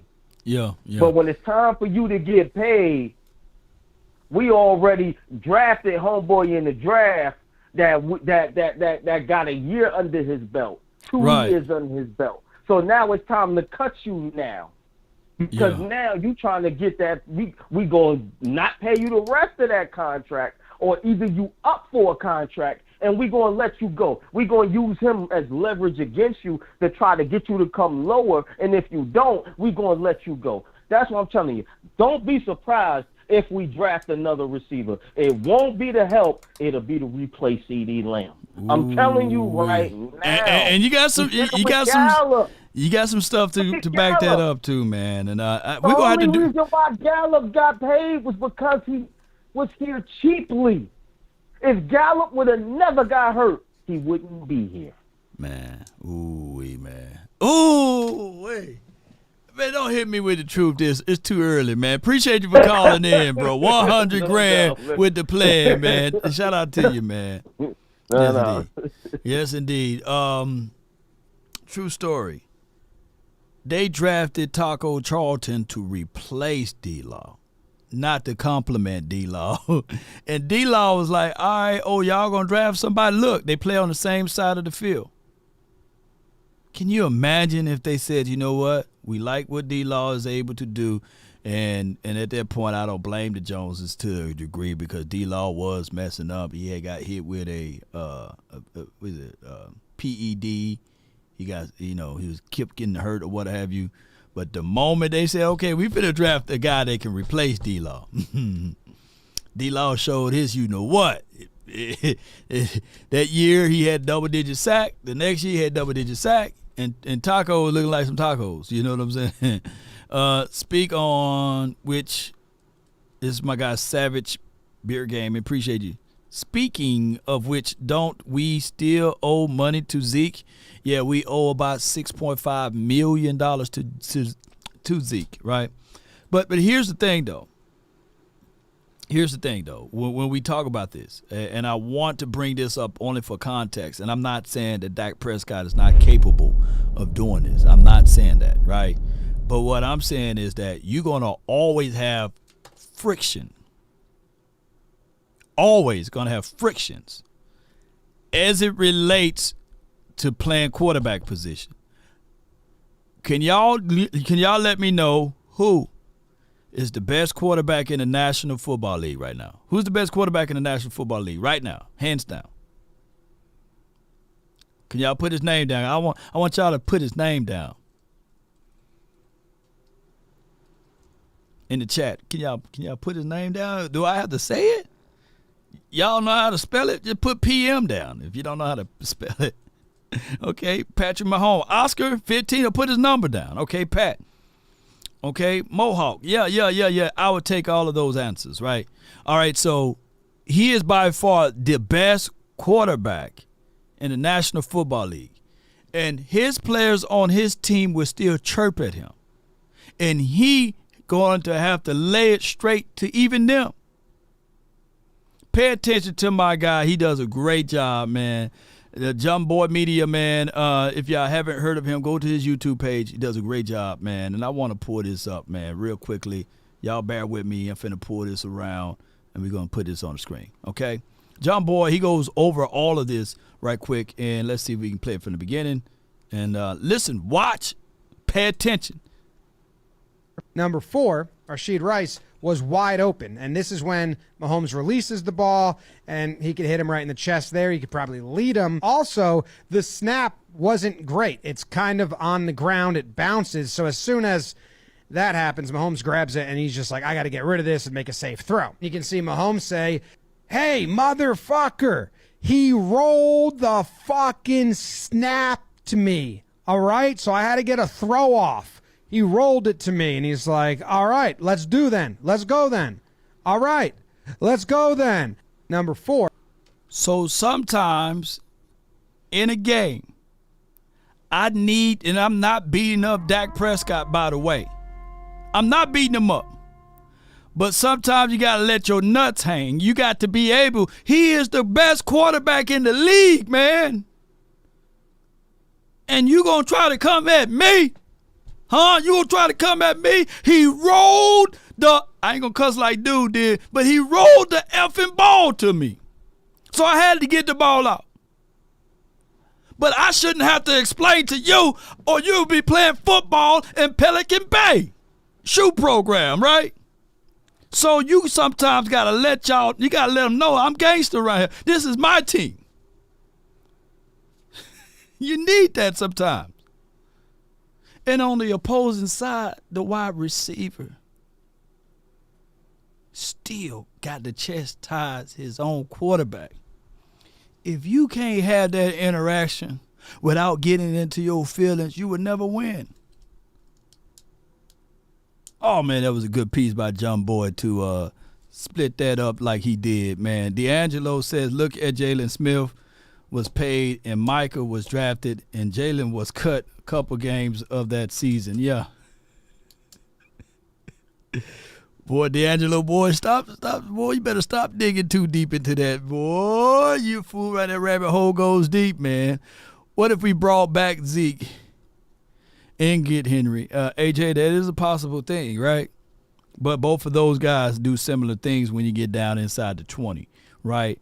I'm not looking for Zeke anywhere outside of the 20, believe it or not, outside of short yardages and as well as a red zone. But I can get that out of Derrick Henry. But I would think of a possible way where you can still have both of them. But I think that the Cowboys ship done sailed with the Zeke deal. If is Zeke even a free agent? Is he still under contract? Let me know. That got cussed out. That got cussed out by Diggs. He's not built like that. Right. So when he got cussed out by Diggs, I needed to see him retort, like go back and forth a little bit, right? Because I'm quite sure that they ain't letting Pat Mahomes just walk around freely. I think Chris Jones will get in his face, and the other guys will get in his face as well. AJ says, when CD energy was low in the Packers game, I wish Dak would have been like, yeah, snap out of it. We need for you to stop mopping around or moping around. Yeah. So that's what we need, man. Y'all want me to play that one more time? Can I play that one more time before I let the next caller on? Let me know. Give me a thumbs up, man, because I want to hear him go over this sequence one more time, man. One more time, y'all. Let me go over it one more time. I'm going to play it for my sake, because I like the energy, man. Maybe I need to start doing videos like this where we dive into what absolutely is said. Rashid Rice was wide open, and this is when Mahomes releases the ball, and he could hit him right in the chest there. He could probably lead him. Also, the snap wasn't great. It's kind of on the ground. It bounces. So as soon as that happens, Mahomes grabs it, and he's just like, I got to get rid of this and make a safe throw. You can see Mahomes say, hey, motherfucker, he rolled the fucking snap to me, all right? So I had to get a throw off. He rolled it to me, and he's like, all right, let's do then. Let's go. You know what's funny about this, though? Because the dude, John Boy, his voice is a whole lot deeper than Pat Mahomes. So can you imagine getting cursed out by Kermit the Frog? Hey, man, can you imagine getting cursed out by Kermit the Frog? Can you imagine? Yeah, because he didn't sound like that. I wish my voice could be, like Kermit the Frog. I wish I could do voiceovers. But he probably was saying that I can only go like this. Mahomes grabs it, and he's just like, I got to get rid of this and make a safe throw. You can see Mahomes say, hey, motherfucker. Hey, mother effer. He rolled the ball to me. Hey, man, y'all get what I'm saying? Come on, baby. He rolled the fucking snap to me, all right? So I had to get a throw off. He rolled it to me, and he's like, all right, let's do then. Let's go then. All right. Let's go then. Number 4, Rashid Rice. Let me rewind it to this point right here, y'all. Oh, my gosh, man. Can y'all imagine in a game, in the Super Bowl, if we had a wide receiver that wide open and Dak missed him? I don't care if the ball was rolled, it was bounced to him, you know what I'm saying? They'd be like, hey, Dak, what's going on, man? How can you can't hit that? He's wide open. We could win the Super Bowl right here, But neither here nor there, man. Let's go, man. Yeah, you got to respect Kermit the Frog, man. I got my guy Trayvon, man, in the house, man, from the 253. You're live on the Nation, brought to you by Prize Picks, man. You in the mix. Talk to me, bro. What's going on, Law? How's everybody today? Man, everybody should be well, bro. That last piece, man, I was over here laughing my butt off. Mahomes over there, motherfucker. And you got to do it in Kermit the Frog voice, man, Listen, Mahomes ain't about that. He about that life. Hold on, come over here and swelling your damn chest up, motherfucker. Hey, he on the ball. What you mean? Hey, Mahomes is him. Man, I saw him, I think it was Max Crosby or somebody for the Raiders. Man. I seen him go face to face with the Raiders dude. I'm sitting there like, whoa. Mahomes ain't no punk now. Mahomes ain't no punk. He ain't no punk, man. Straight up. But yes, indeed. I wanted to say, what Hunter Grant was said, man, was so true. Like, but again, it's, like I said, it's the culture that you've been talking about on all the shows that you've been. Is that the coaches got to have these people believe in them. Now, you know, Dan Campbell, he asked his players, "Hey, just trust me. I'm gonna get you there." Yeah. And they all bought in. You know what I mean? Mm-hmm. And I think with Zimmerman, Mike Zimmerman, you know, he may be a no-nonsense kind of guy, but he's going to teach you how to play the position. Yeah. You know? And none of these players going to like him until like 2 or 3 years from now. They're like, damn, that coach was right. Exactly. They're gonna respect his name because he's telling them, look, I'm not here to baby your ass. Mm-hmm. You're here to you get paid to do a job, you're going to do your job. Mm-hmm. If you don't want to do your job, I will sit your ass on that bench. That's just like how Jimmy Johnson did. Sat your ass on the bench. Right. That's the other part of it.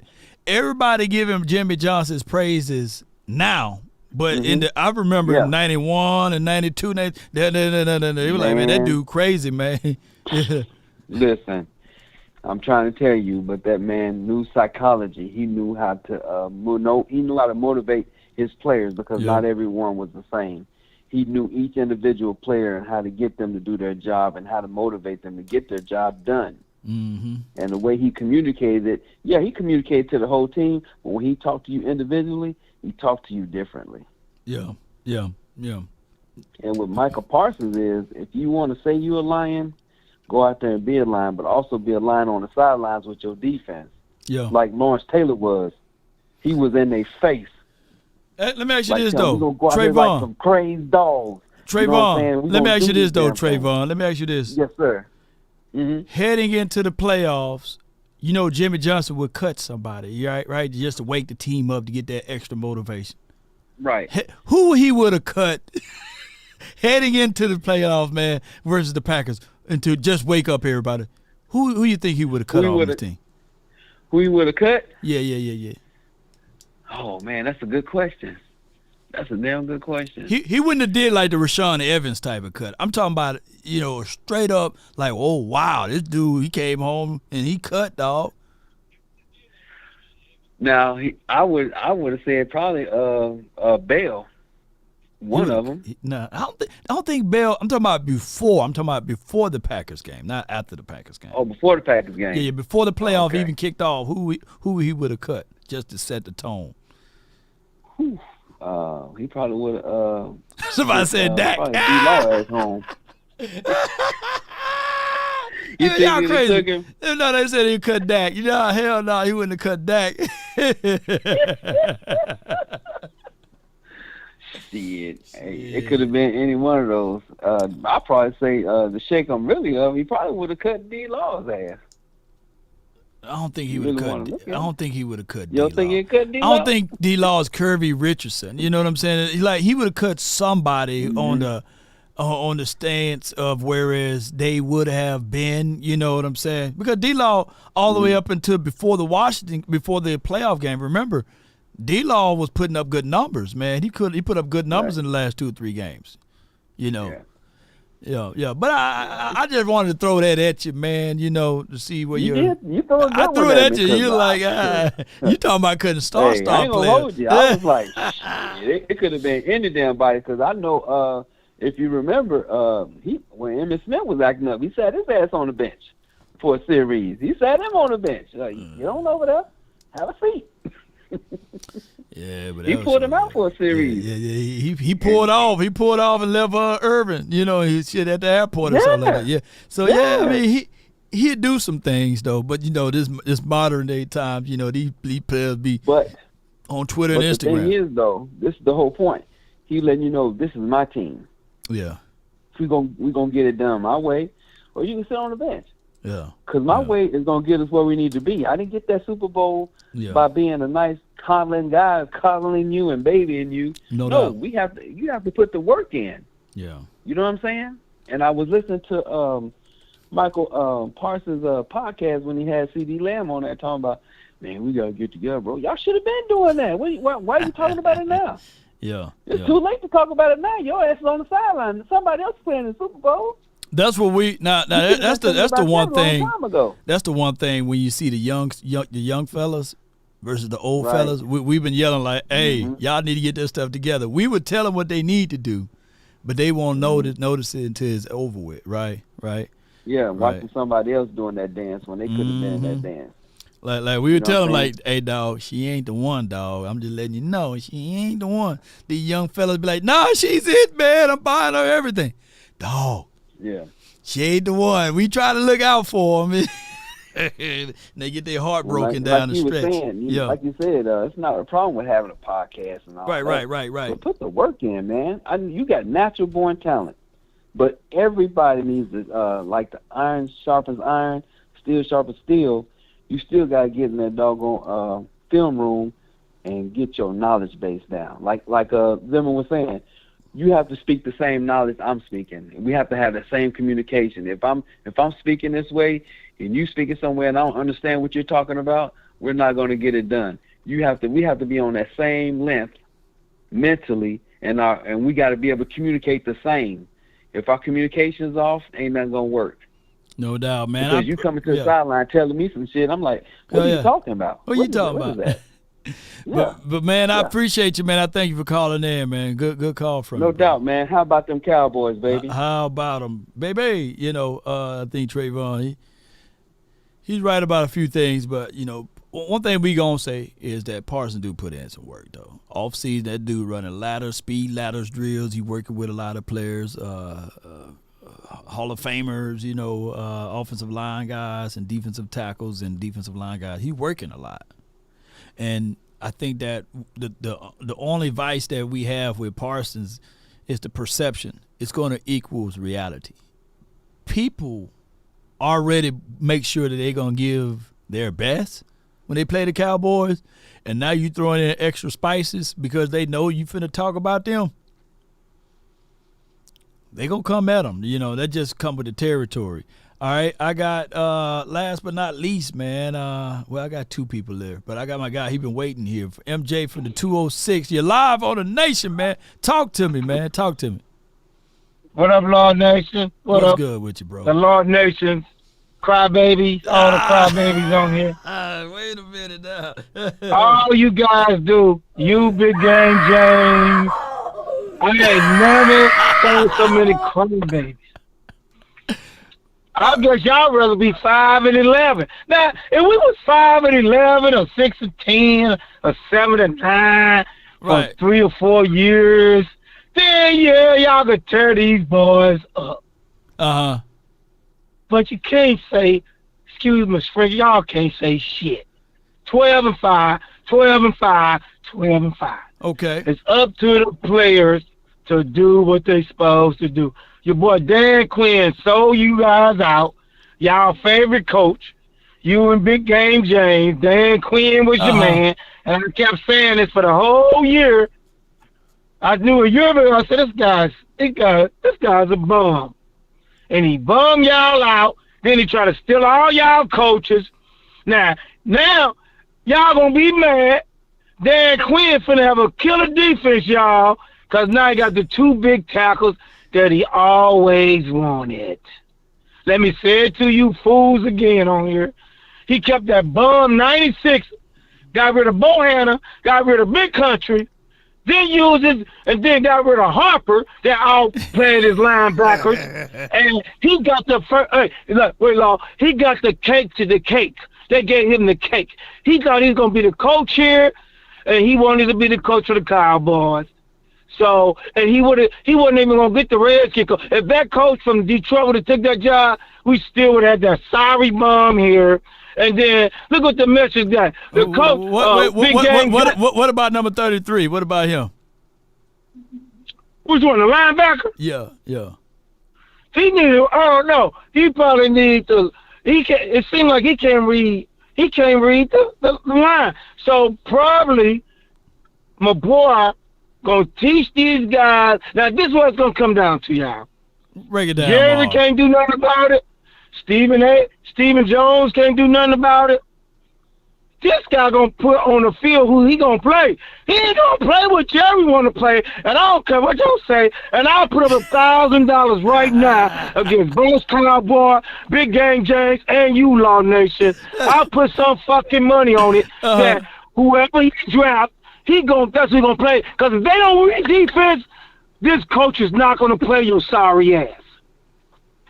Ain't no favoritism, brother. That shit is over with. And Big Game James crying every day. We want an old coach. We need a young coach. And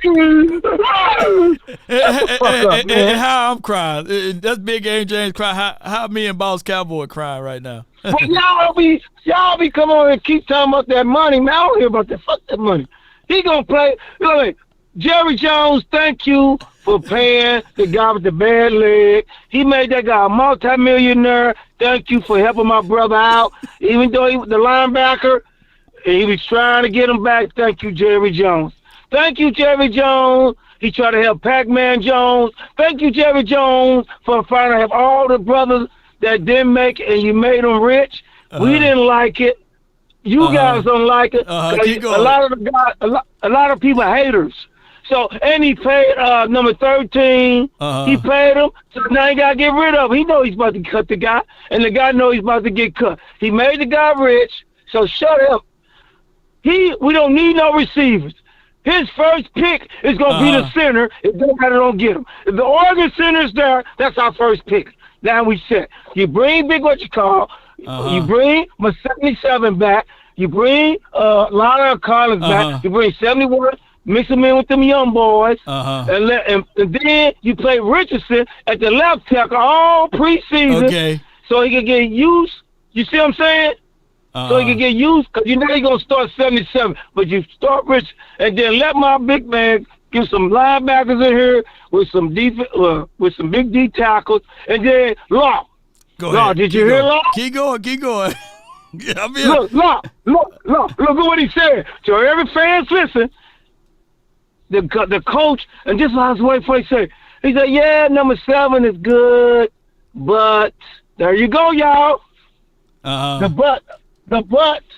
He said the but is, I'm about to this stupid fool. Hold on. He said. He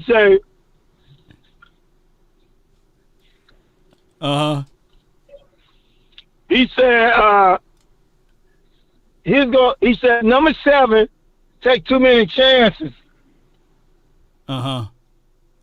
He said number 7 take too many chances, so I'm gonna show him a technique to make him really sound, and that's what I wanted.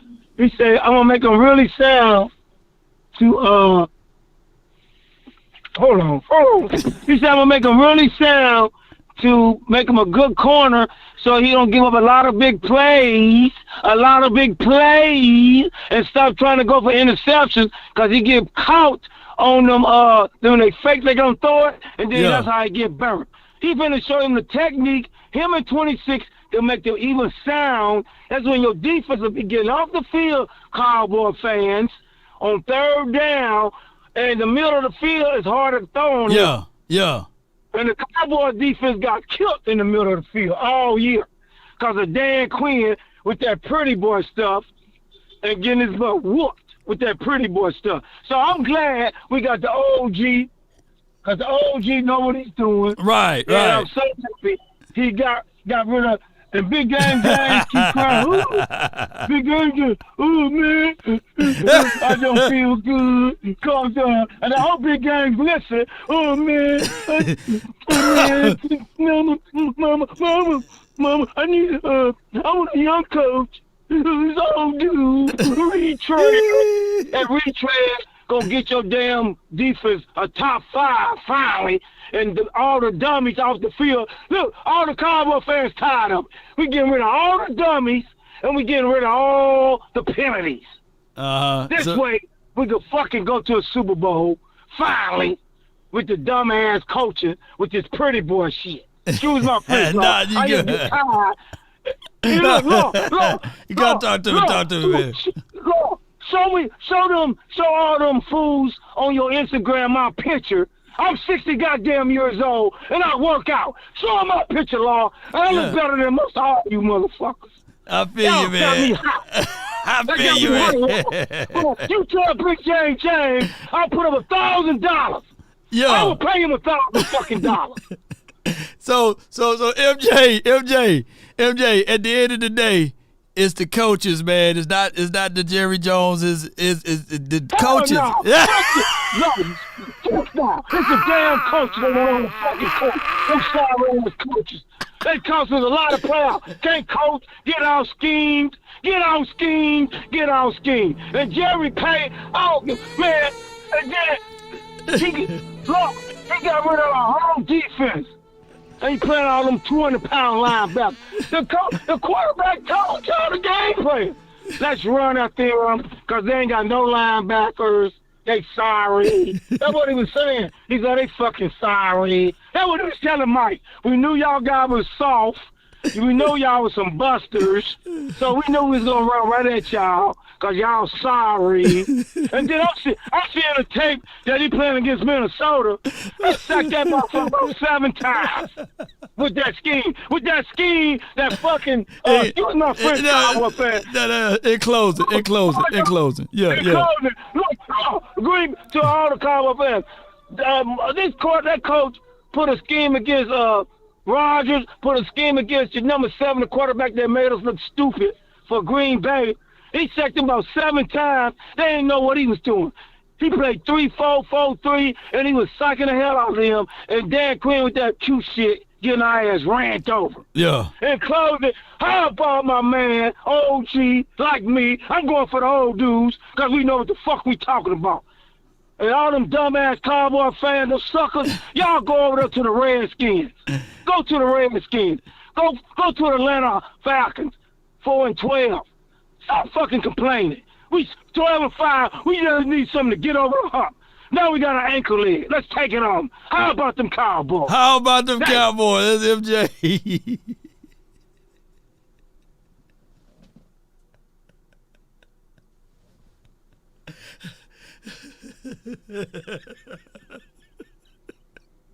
Oh my gosh, man. They said laughter heals the soul, man. And if you guys are not laughing right now, man, I don't know what is going on. Man, my guy, he spitting was on his mind, so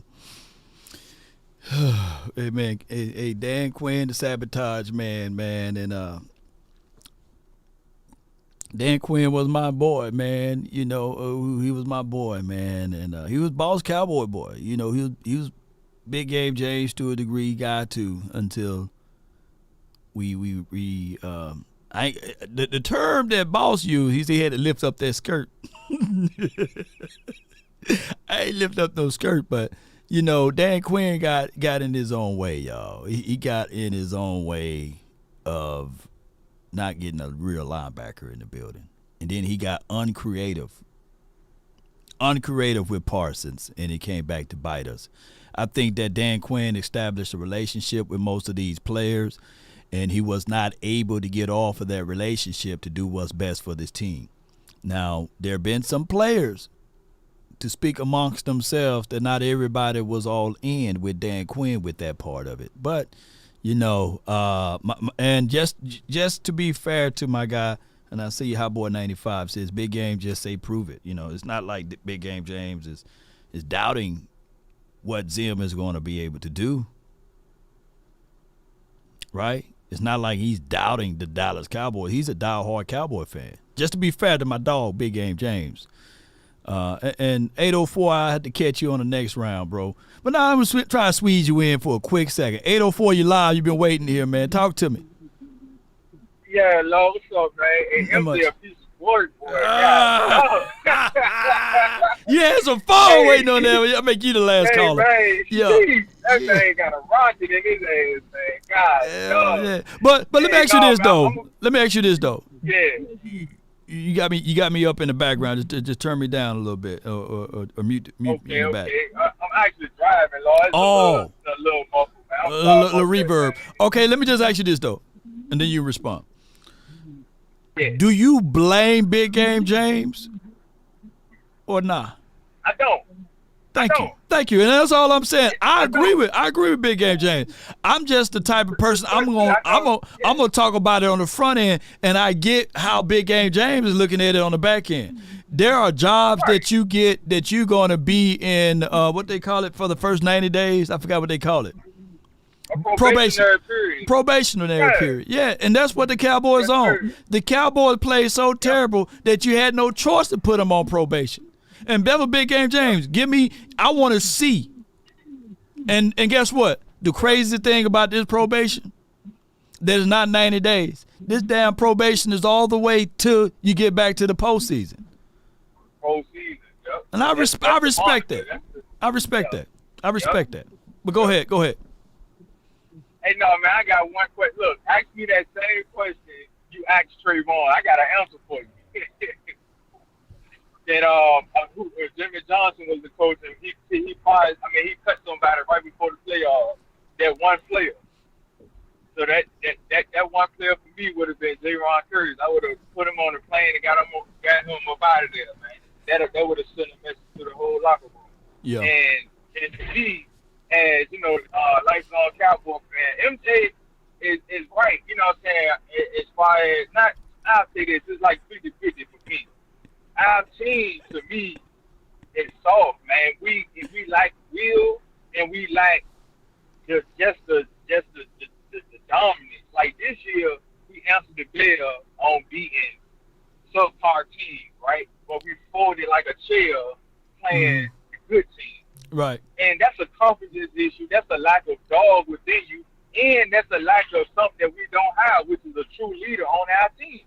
Now, I'm happy to hear CeeDee Lamb and Michael Parsons taking ownership in that. And this year, they're supposed to turn it up a notch as far as being vocal and being more of a leader. Something that's what you need. Because obviously, our coach isn't that spit flying out your mouth kind of coach, right? Right. So, Mike McCarthy ain't like that, man. And that's cool if you got some dog players, like Ray Lewis was a dog, hold everybody on the team accountable.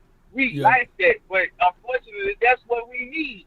And like you say, is there any truth to that? Yeah, because every subpar team we played, we beat the dog shit out of them. Every good team we played, we got our ass beat. Yeah. So, and here's the thing, though. Like. And here's the thing, though.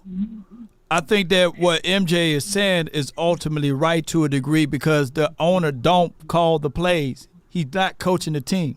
For sure. But to a degree, he's also wrong because the owner's not just the owner. He's the GM. He's the general manager. Yeah. And we need key personnel guys that Jerry Jones falls short on every single year. So that's why I say it's 50-50 with MJ. I feel that he loves Jerry the way that he do, but being the general manager, we draft good draft picks, but we need sometimes, bro, we need that good key free agent, man.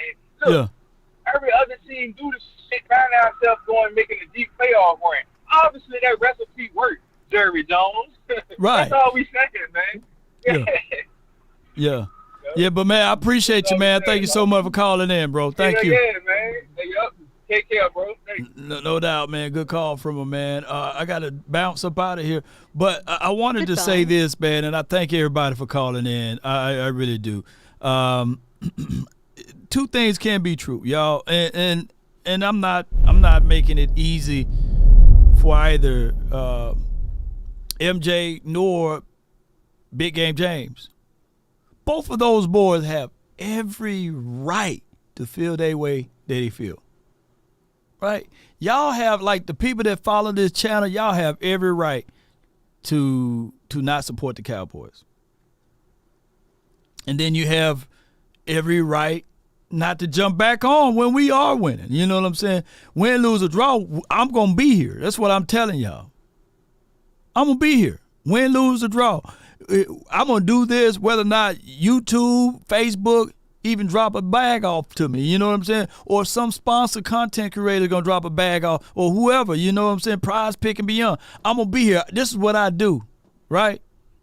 And your gift will make room for you. That's how the world and universe work too, by the way. You passionate about doing it, you just do it. There's somebody braiding hair right now making thousands of dollars on YouTube. There's somebody right now got a tutorial on just whispering into the mic making thousands of dollars, right? hey, wait till you see mine. You know what I'm saying? They making thousands of dollars because they doing what they passionately like to do, right?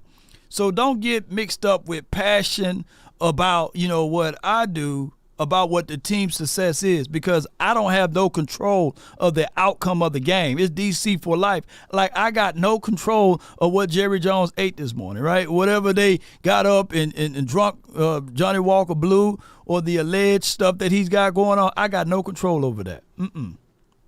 So these are just my thoughts, man. And this is why I had somebody hit me up the other day, said, hey, man, can you just talk about basketball? Can you just talk about the football? Can you not add in all of those other stories? No. Then I won't be Law Nation. If I just got here and gave y'all 10 to 15 minutes, I could have literally did this show for 10 to 15 minutes and do something else with my life. You know what I'm saying?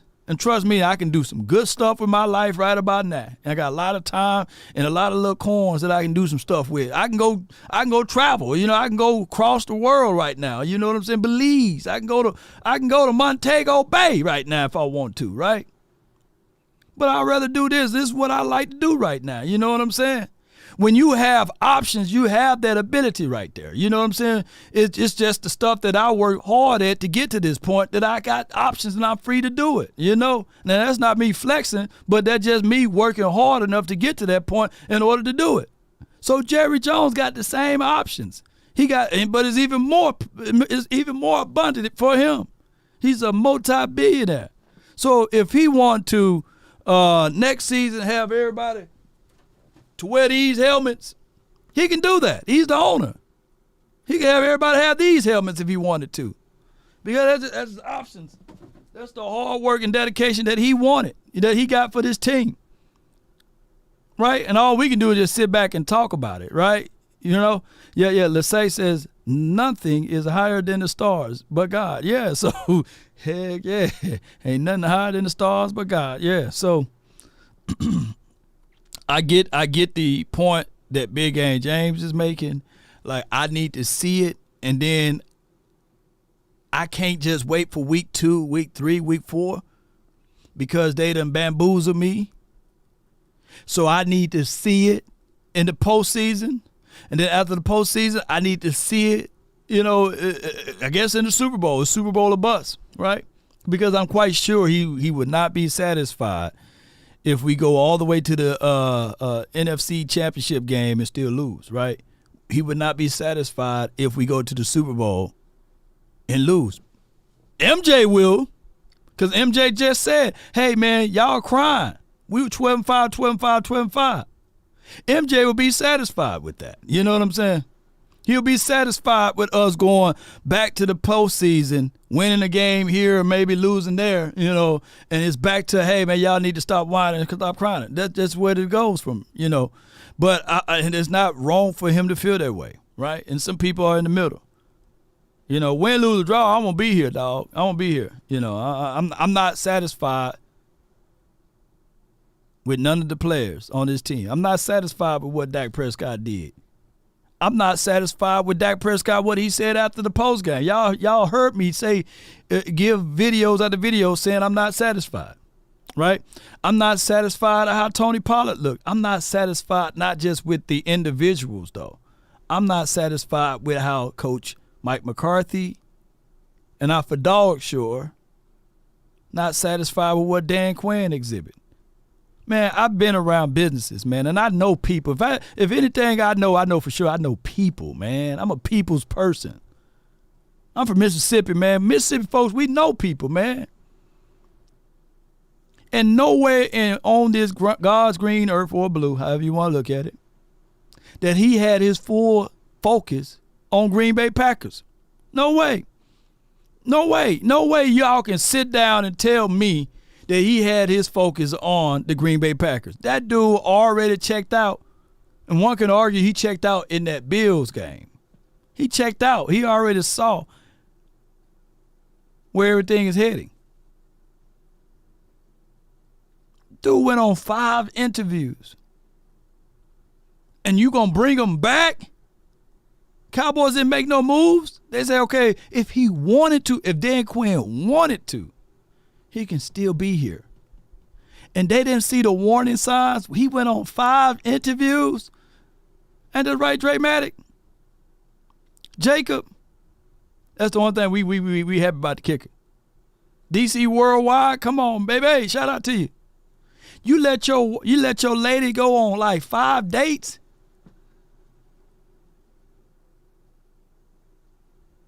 You let your Swedes go out and see 5 different people, and she come back with smear makeup on, and well, I guess it didn't work out with them, and you bring her back in the house. That's what we did the last 2 or 3 years with Dad Quinn. He was looking for a better deal, y'all. And the team that he's coaching now didn't originally wanted him.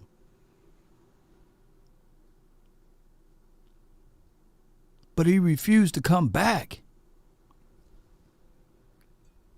Yeah, unlucky. Yeah.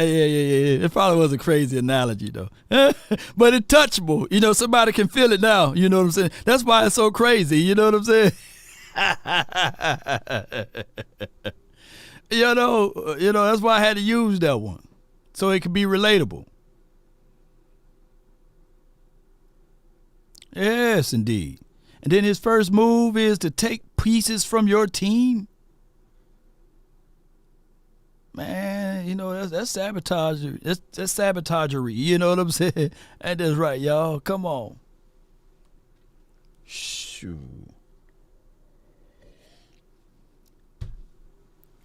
Man, that's sabotage stuff right there. Oh, man, and then all the people, you know, that's probably close to him that know him a little bit. Oh, Lord, man, that's kind of crazy for you to call that man a sabotage, man. Man, he really loved the Cowboys, and he took his time and his precious time to be with the Cowboys, etc. I get all of that, and you would have did the same. But that's why I make this rule right here. It's a crass rule for the NFL to allow these guys to interview during the postseason, to allow these guys to even seek permission. Like now, you got all this week now. They can do all the interviews they want to do now. It's not going to change much from what you interviewed this week opposed to 2 weeks ago, 3 weeks ago. That makes more sense than during the postseason, hey, man, we calling you for an interview for a job. It don't make sense. It don't. And I don't care how much money you make. You could be a trillionaire, billionaire. That don't make sense, man. If that's the case, then they need to have the ability all through the season to interview. What's more important? You winning a preseason game, a regular season game, or a postseason game? Let me know. If that's the case, the Seattle Seahawks should have been able to interview him immediately after we done gave them that butt whooping when we played the Seattle Seahawks. If that's the case, the Washington team should have immediately interviewed that man. Tampering rules should be turned off. That's the biggest and the brightest of the stage is the postseason. And for other teams to start poking and prying at you and giving you an unbelievable offer that you can't refuse is going to distract you, you know. But yeah, they say, yeah, man, everybody else go through it. But yeah, man, sure. But that doesn't make it right. And people need to look at that part of it too. Just because everybody do it don't mean that that's right, right?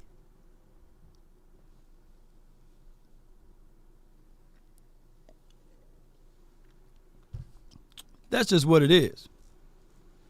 It's supposed to be about the postseason.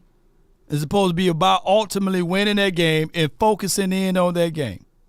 And I would respect the owner and all of the coaches, staff, and everything to have a big old memo at the start of the year saying, hey, with all due respect to any advancements in the postseason, our focus is on the postseason only. We would not be taking any calls for interviews nor conversations about it.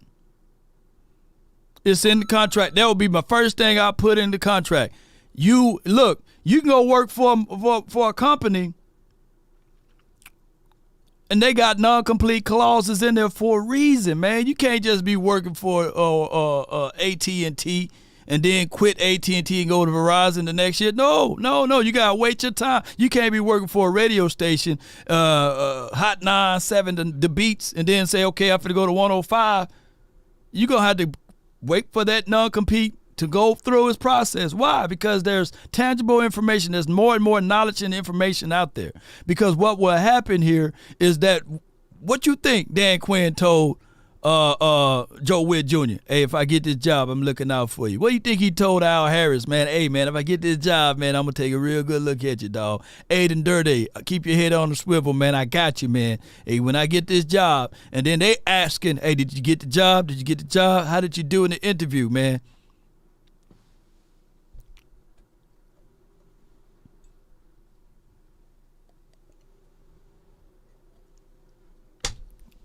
All right, 1758 game says, I just realized you like the guy from the Show Ballers, the wide receiver. I get you on that. That or Denzel, not Denzel Washington, but James Harden. I get that all the time, bro. I felt very disingenuous. It was very disingenuous. I went to Del Frisco the other day, and they thought for sure I was John David Washington. I'm like, no. Don't be unnice to me when you find out that I'm not him. Keep being nice to me. Keep giving me that extra stuff. I can't wait till some one of those guys go somewhere and somebody say, hey, James Harden, I thought you was Law Nation, dog. Hey, John David, man, I thought you was Law. I can't wait for it to happen to them. Yeah, I thought you were that dude on YouTube, man. Yeah, you look just like him, man. Yeah. I think I'm older than both of those boys, so they should all look like Law anyway. Right. But neither here nor there, ladies and gentlemen, my time is over with here. I appreciate all of you guys for your love and adulations. Thank y'all for all y'all gifts that y'all sent me on Valentine's Day, man. I appreciate you, man. I appreciate you. And I thank those who watch and rewatch stuff, man. If I offended anyone, charge it to my head, not my heart. If y'all think that you don't have a place to talk to people about different opinions, different thoughts, and get beat up about it, don't worry. Hit me up at lawnationsports.com. Shoot me a message. I'll try to read them and I try to respond. So go to lawnationsports.com. There's a comment section. Post me your reviews of everything. But also check us out on Facebook. Check us out on Instagram. Check us out on TikTok, YouTube. I think I'm still on MySpace somewhere.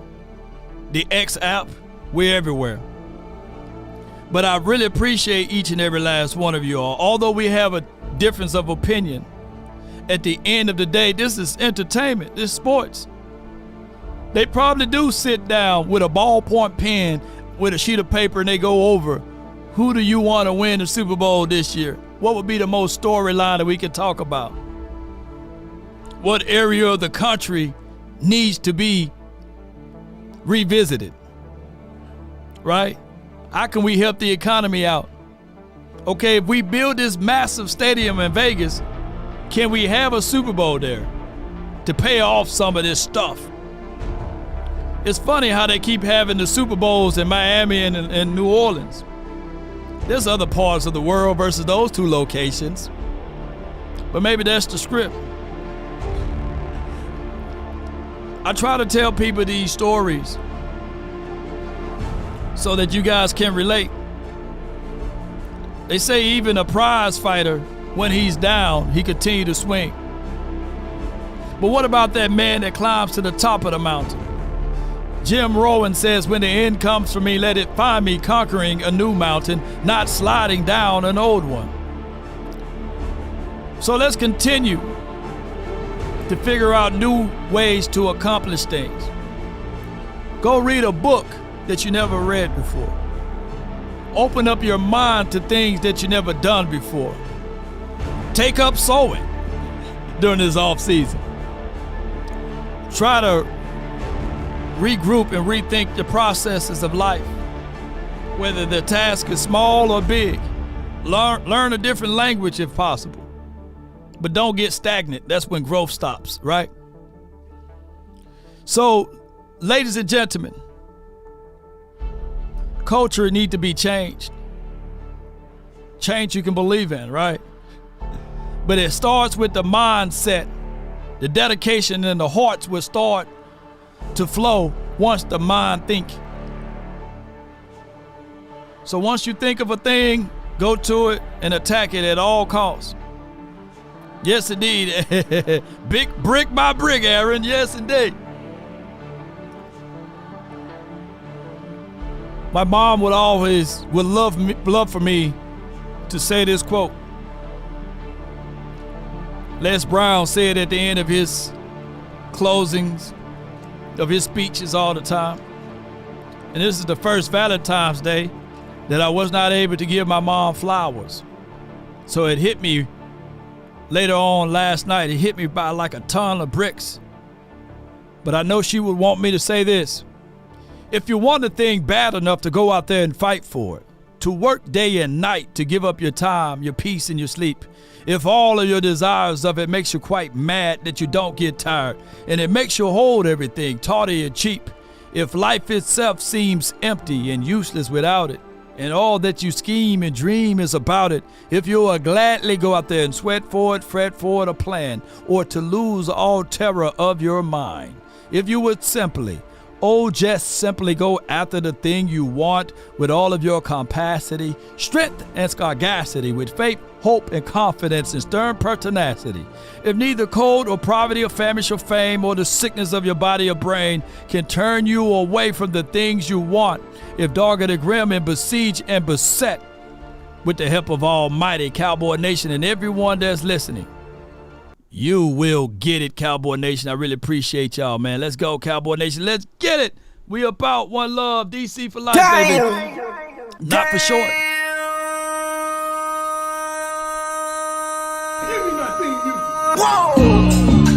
Yeah, baby. Let's go. Roll those credits for your boy. Mama said there'll be days just like this. Can we check or something? I've been really in the field, Contain the damn ball! This is what we do! Too many missed tackles, let's go! I've been really in the field, let it rush, I let it feel. Lately I just wanna run it up. Don't need no deals, I make the deal. Have to take it to a meal. Lately I just wanna run it up. Yeah. It's an evil world we live in. Kinda check or something. Lately I just wanna run it up. Count that too, count it up, count it up. Lately I just wanna run it up. Need them ones, I need them fives, need them tens, I need that change to the safe, got blues inside. Greens and pinks, it's all the same. I still save and roll my change. Take some losses when I play, charge it to the game. Shout out to you, AJ. Appreciate you, D'Angelo, Oscar, Westbrook. Appreciate y'all. Hey. Still the same, not switching sides, now it's about loyalty. You switch sides off for the bag, and that's worth more to me. I mix Nike with designer, I experiment. You just rock what's on the shelf, and I'm not feeling it. Search for the one, but baby girl, it's nothing real as this. Can't trust a soul, I keep a hand when calling to the gym. I've been really in the field, let her rush, I let her feel. Lately, I just wanna run it up. Don't need no deals, I make the deal. Have to take it to a meal. Lately, I just wanna run it up. Yeah. Come on. Kinda check a song. Lately, I just wanna run it up. Count that too, count it up. Yeah, on paper, they're a better team. Lately, I just wanna run it up. Assets and resources that we don't. I just be off the dome. I never own no chrome. Too many foes and clothes. Yeah. I be at home alone. I be in zones alone. I be on road alone. Yeah. I've been really in the field. Let her rush, I let her feel. Lately, I just wanna run it up. Don't need no deals, I make the deal. I have to take it to a meal. Lately, I just wanna run it up. When you pray for rain, you gotta deal with the mud too. Kinda check a song. All I ask is when you lay your head on that pillow at night. I give everything out. Lately, I just wanna run it up. Lay your head on my pillow. Lately, I just wanna run it up. And just relax. Lately, I just Dread it, run from it, destiny arrives all the same. And now it's here. Or should I say, I am. Not the one who made the rules, right? Do it, left, do it, right, do it, left, do it, right.